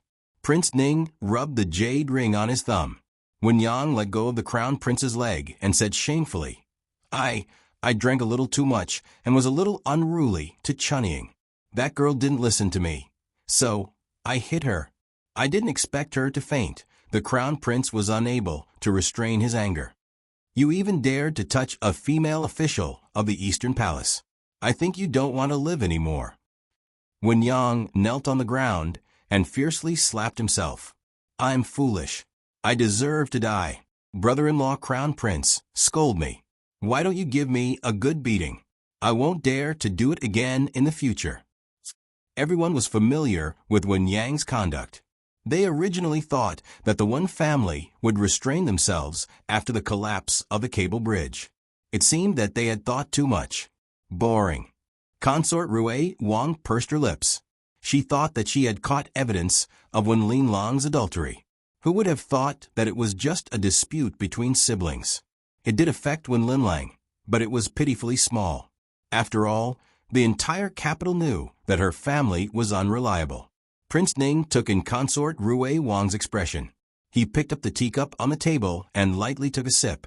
After all, it was a big matter that alarmed Prince Ning and Rui Wang. In order to ensure that Wen Yang's words were not one-sided, the Crown Prince sent someone to the Eastern Palace to call Chunying over. Chunying's testimony was consistent with Wen Yang's. In fact, Wen Yang's testimony was enough to win the trust of others. After all, Prince Ning and the Eastern Palace were on opposing sides. It was impossible for Prince Ning to bribe Wen Yang. Chunying's testimony completely confirmed Wen Yang's crime. Prince Ning could not bribe Wen Yang, let alone Chunying. At least, the Crown Prince and Rui Wang both thought so. However, after the Crown Prince returned to the Eastern Palace, he still told the Crown Princess about Wen Yang. He came to find you. Why didn't you tell me? The Crown Princess was still recuperating on the bed. She lowered her eyes when she heard this. Her jet black hair slid down her shoulders, making her face look even more pale and weak. Your Highness, the Crown Princess said in a low voice, how do you want me to speak about this?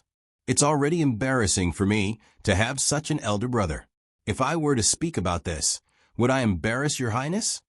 The Crown Prince was embarrassed. I didn't mean it that way, in a restaurant in the capital.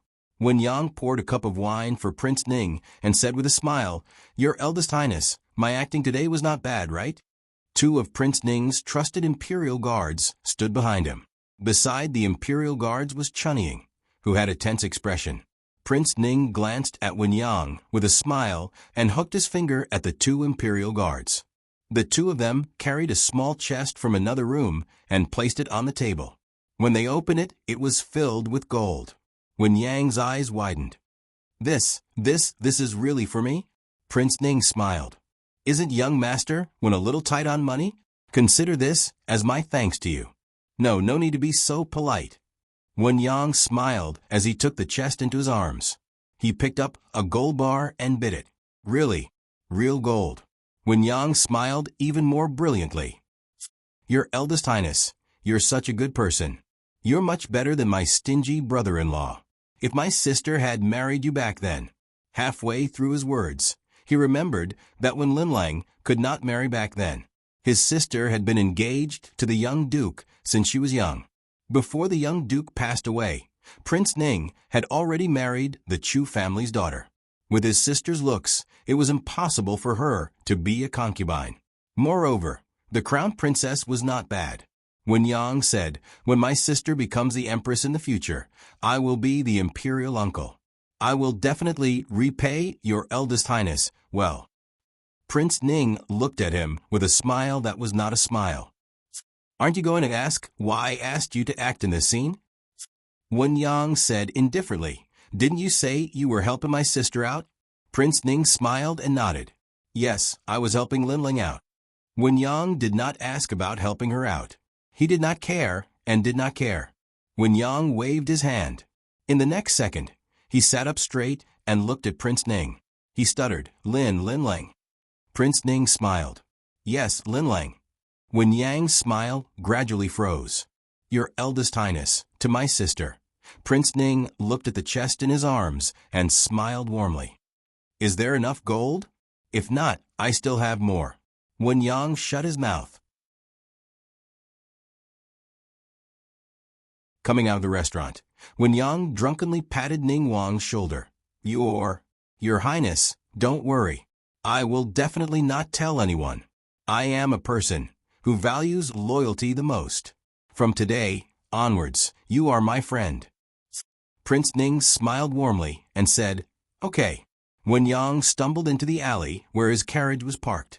Chunying looked at her young master's drunken appearance and felt worried. Prince Ning took out a handkerchief and wiped his hands. His smile disappeared. "Do it cleanly," his confidant replied. "Yes." Chunying's face turned pale. The next day, a major event happened in the capital. Wen Yang died. On the way home, the carriage broke down and fell into a small pond. By the time they pulled Wen Yang out, he had already drowned.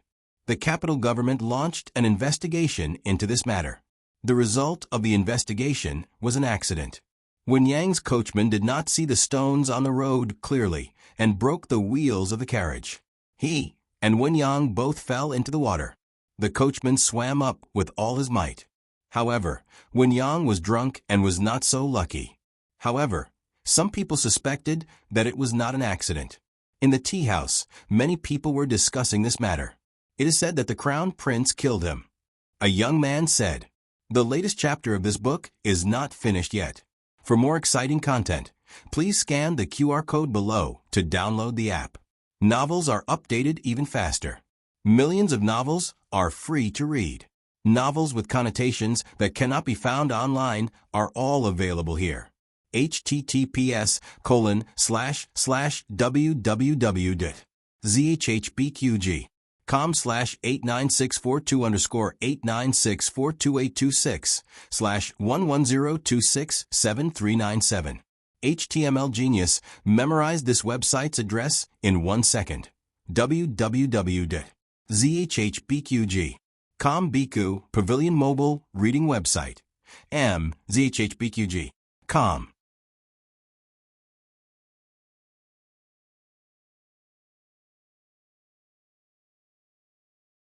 Chapter 4:25.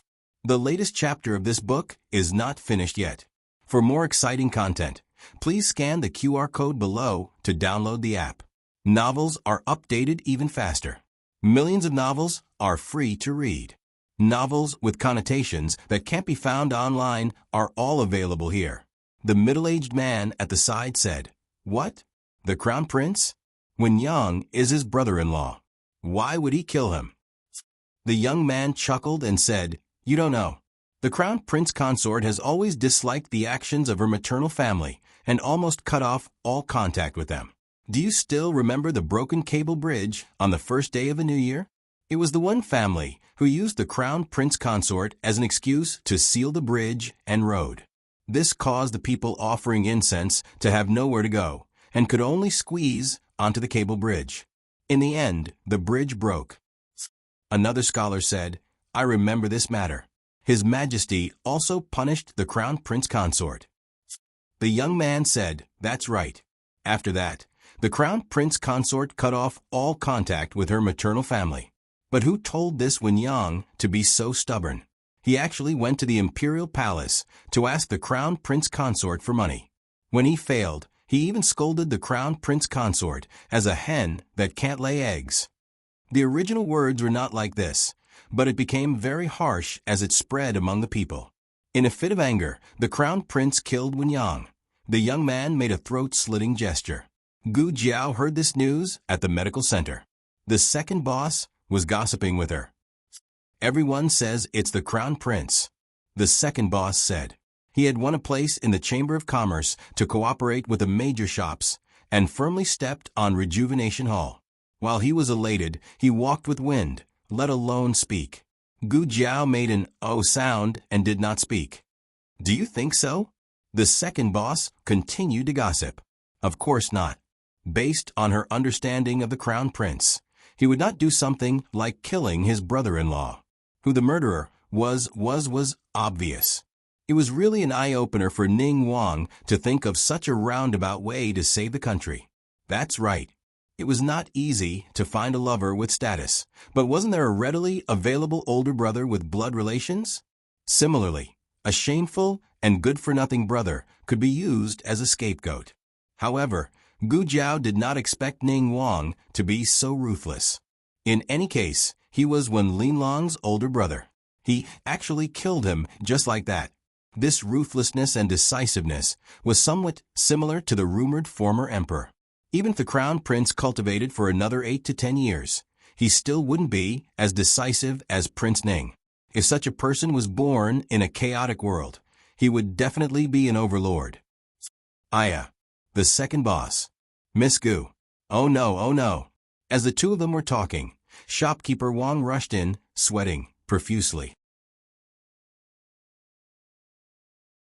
Something happened in the workshop. The workshop that shopkeeper Wang spoke of was the pharmaceutical factory of the Miracle Hand Hall. It was located in a spacious area in the western suburbs of the capital. It was originally a small winery, but after it closed down, it was bought by the second boss.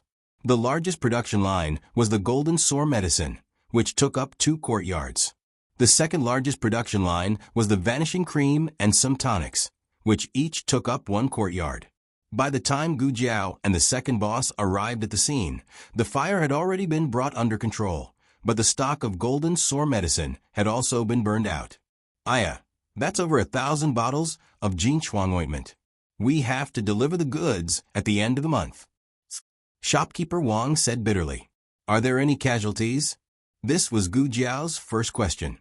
Shopkeeper Wang called the supervisor of the workshop over. The supervisor said, at that time, everyone was working, so no one went to the storeroom. No one was injured. "Okay." Gu Jiao looked at the burnt ruins of the storeroom and nodded. "I'll go talk to the army camp. The goods will be delivered in a few days. Second boss, you go and contact them to see if you can buy a new batch of herbs as soon as possible." "Okay." The second boss agreed. He then asked about the cause of the fire. "How did it catch fire? Didn't I tell you to be careful and not to bring the fire near the storeroom?" The supervisor said sadly and apprehensively, "This one also doesn't know what happened. This one inspects every day. During the day, it's once every 2 hours and twice at night. I didn't find anything wrong. This fire seemed to have suddenly started." Gu Jiao went to the ruins to take a look. The fire had been put out, but there was still a little black smoke coming out of the ruins. Gu Jiao dipped her fingertips on the ground and sniffed. She said lightly, "Someone set the fire. Someone poured palm oil on the back wall." "What? Arson? Who did it? Is it a mole, or?" The second boss's face darkened. "Call everyone here. I want to ask them carefully." Gu Jiao stood up lightly and patted the dust on her hands. "No need to ask. They didn't set the fire. It was Prince Ning." It seemed that she had angered Prince Ning by going to find Princess Ning. In fact, she didn't reveal too much to Princess Ning. She only said that Princess Rui Wang had offended someone she shouldn't have. Maybe the other party wanted to harm Princess Rui Wang. As for who that person was and what they did, Gu Jiao didn't mention a word. Gu Jiao didn't know whether Princess Ning had guessed it was Prince Ning or how Princess Ning had saved Princess Rui Wang from Prince Ning. Prince Ning was giving her a warning. Gu Jiao's lips twitched. She wanted to keep this pot of leeks and slowly harvest it. But who told you to owe her? The moon was dark and the wind was strong. Gu Qingfeng's debts were finally paid off. He had a good night's sleep. But what he didn't expect was that in the middle of the night, he felt something scratching his face. He thought it was Gu Qinglin, so he turned over and continued to sleep. Who knew that the thing directly went into his quilt? Gu Qingfeng suddenly woke up and jumped out of bed. "Who are you?" Little Nine held the quilt on its head and flapped its wings with a confused expression. "Gee." After seeing the gerfalcon in front of him, Gu Qingfeng's mouth twitched. After going to Jade Water Alley so many times, it was impossible not to recognize this eagle. Little Nine jumped in front of Gu Qingfeng and arrogantly stretched out its bird claws. Gu Qingfeng took a closer look. Good heavens, there was even a note tied to it. Gu Qingfeng tore down the note and unfolded it. There were only 3 words written on it: Prince Ning's mansion. There was even a bloody knife drawn at the back. Gu Qingfeng. These days, people don't even come personally when they call for help. Instead, it's a little bird running errands? Because he was dissatisfied with Gu Jiao's perfunctory attitude, Gu Qingfeng neglected the meaning of the 3 words Prince Ning's mansion. It wasn't until he followed Little Nine to the courtyard walls of Prince Ning's mansion that he finally woke up from his dream and widened his eyes. Where did this girl call him? Prince Ning's mansion? Gu Qingfeng turned to leave. He would be crazy to break into Prince Ning's mansion with her. Unfortunately, Gu Qingfeng left too late. A small hand reached over and grabbed him into Prince Ning's mansion. Gu Qingfeng. As soon as the two landed, a group of patrolling guards passed by.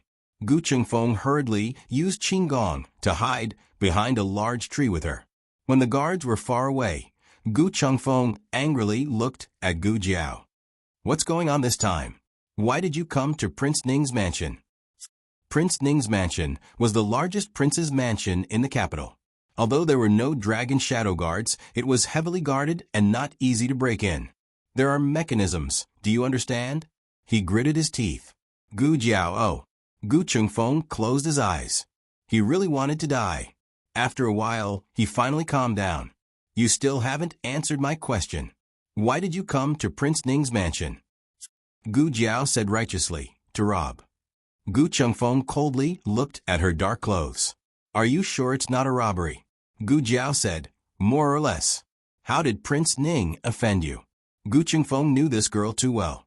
She usually didn't steal for money. Gu Jiao, quickly find out where the gold is hidden in Prince Ning's mansion.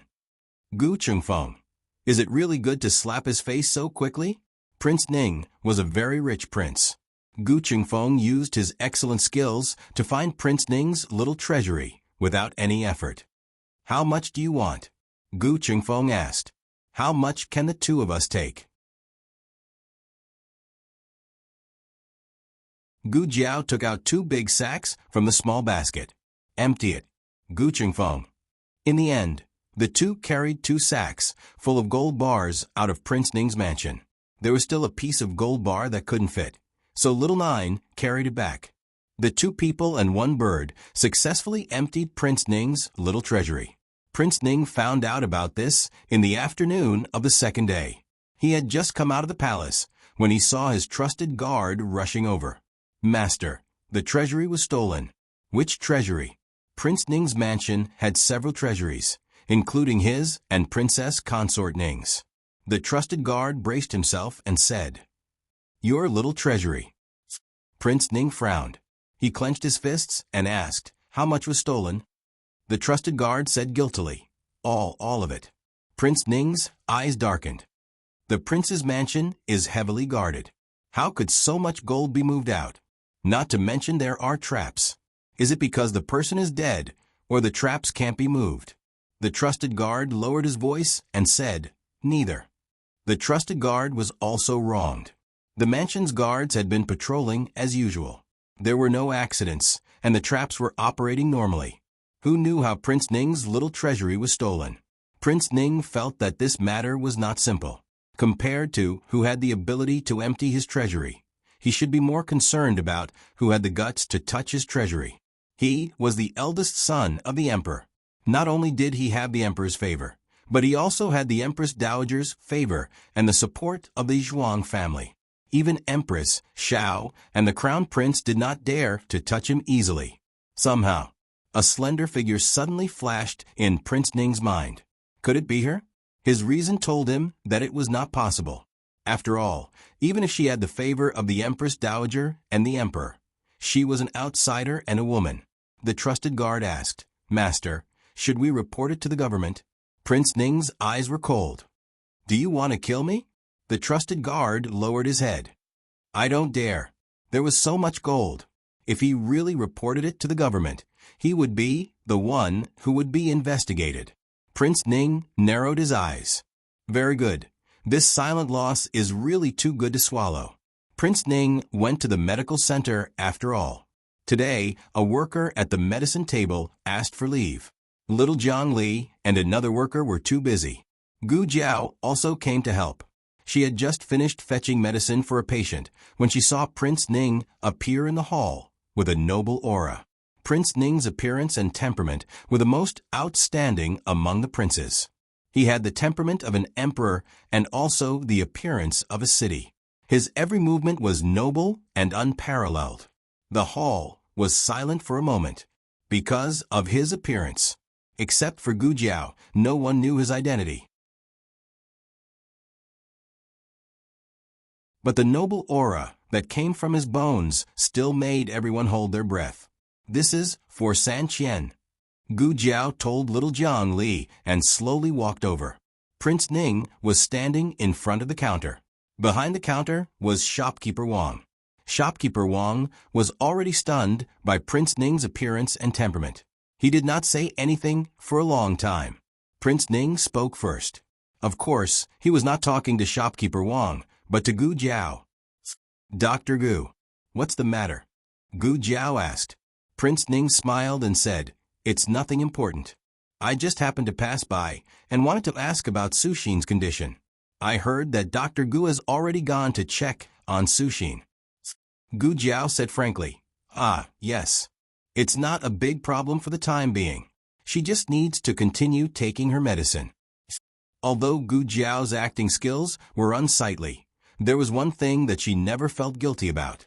Prince Ning looked at her deeply. "I wonder where Dr. Gu was last night?" Gu Jiao raised her eyebrows. "Rinshou Palace. I wonder why your highness is asking about this?" Thump. Shopkeeper Wang behind the counter knelt down. Prince Ning's expression did not change at all. He still had a warm smile, but his eyes were sharp. He leaned closer to Gu Jiao and slightly lowered his noble head. This posture was a bit intimate in the eyes of others. Gu Jiao looked at him without avoiding his gaze. Prince Ning smiled faintly. "Dr. Gu, there was no need for us to fight like this. The Empress Dowager loves you very much. We're on the same boat." Gu Jiao. "Oh, so people on the same boat can kill each other and set things on fire." Prince Ning leaned forward and whispered in her ear, "You're still young and don't know the dangers of the Jianghu. For the sake of the Empress Dowager, I'll give you a few words of advice. As a person, you should know your limits. Don't overestimate yourself and don't be too greedy. The water in the capital is deep. Just swim casually. Don't get addicted to swimming. I'm afraid you won't be able to swim. Gu Jiao also whispered, Don't worry, Prince Ning. I'm very good at swimming. Prince Ning narrowed his eyes at her arrogant words. He straightened up and said meaningfully, Dr. Gu, take care. Gu Jiao crossed her arms. Take care. I won't see you out. After Prince Ning left, shopkeeper Wang wiped his cold sweat and stood up with the help of the counter. Fong Fong Fong. That person, just now, was His Highness Prince Ning? N. Gu Jiao nodded and took out 2 gold bars from her purse and put them on the table. Shopkeeper Wang was stunned. What's this? Gu Jiao looked at Prince Ning's angry back and said faintly, Compensation. It's from the arsonist. Shopkeeper Wang, after Prince Ning left the medical center, he immediately went to the Imperial Palace. He naturally had to investigate whether Gu Jiao slept in Rinshou Palace last night. However, not long after he entered the palace, he saw the dazed crown princess near the throne room. There was only Chunying by the crown princess side. Chunying saw Prince Ning come over and tactfully retreated to the side. The crown princess was still immersed in great shock and didn't realize that there was someone else by her side. How could it be? Really? Why, she looked in the direction of the throne room and grabbed Chunying's hand while speaking incoherently. When she felt the man's touch through her fingertips and palm, she turned her head with a start and quickly pulled her hand back. At this time, there was no one nearby. Moreover, she was standing behind a large tree. Her field of vision was very well hidden. Prince Ning approached her without any misgivings. His broad chest was practically pressed against her slightly trembling back. What did you see that caused you to lose your composure? The crown princess turned her face away and avoided his presence. She seemed to have a bit of vengeance and anger. A Hung has returned. Prince Ning frowned. What did you say?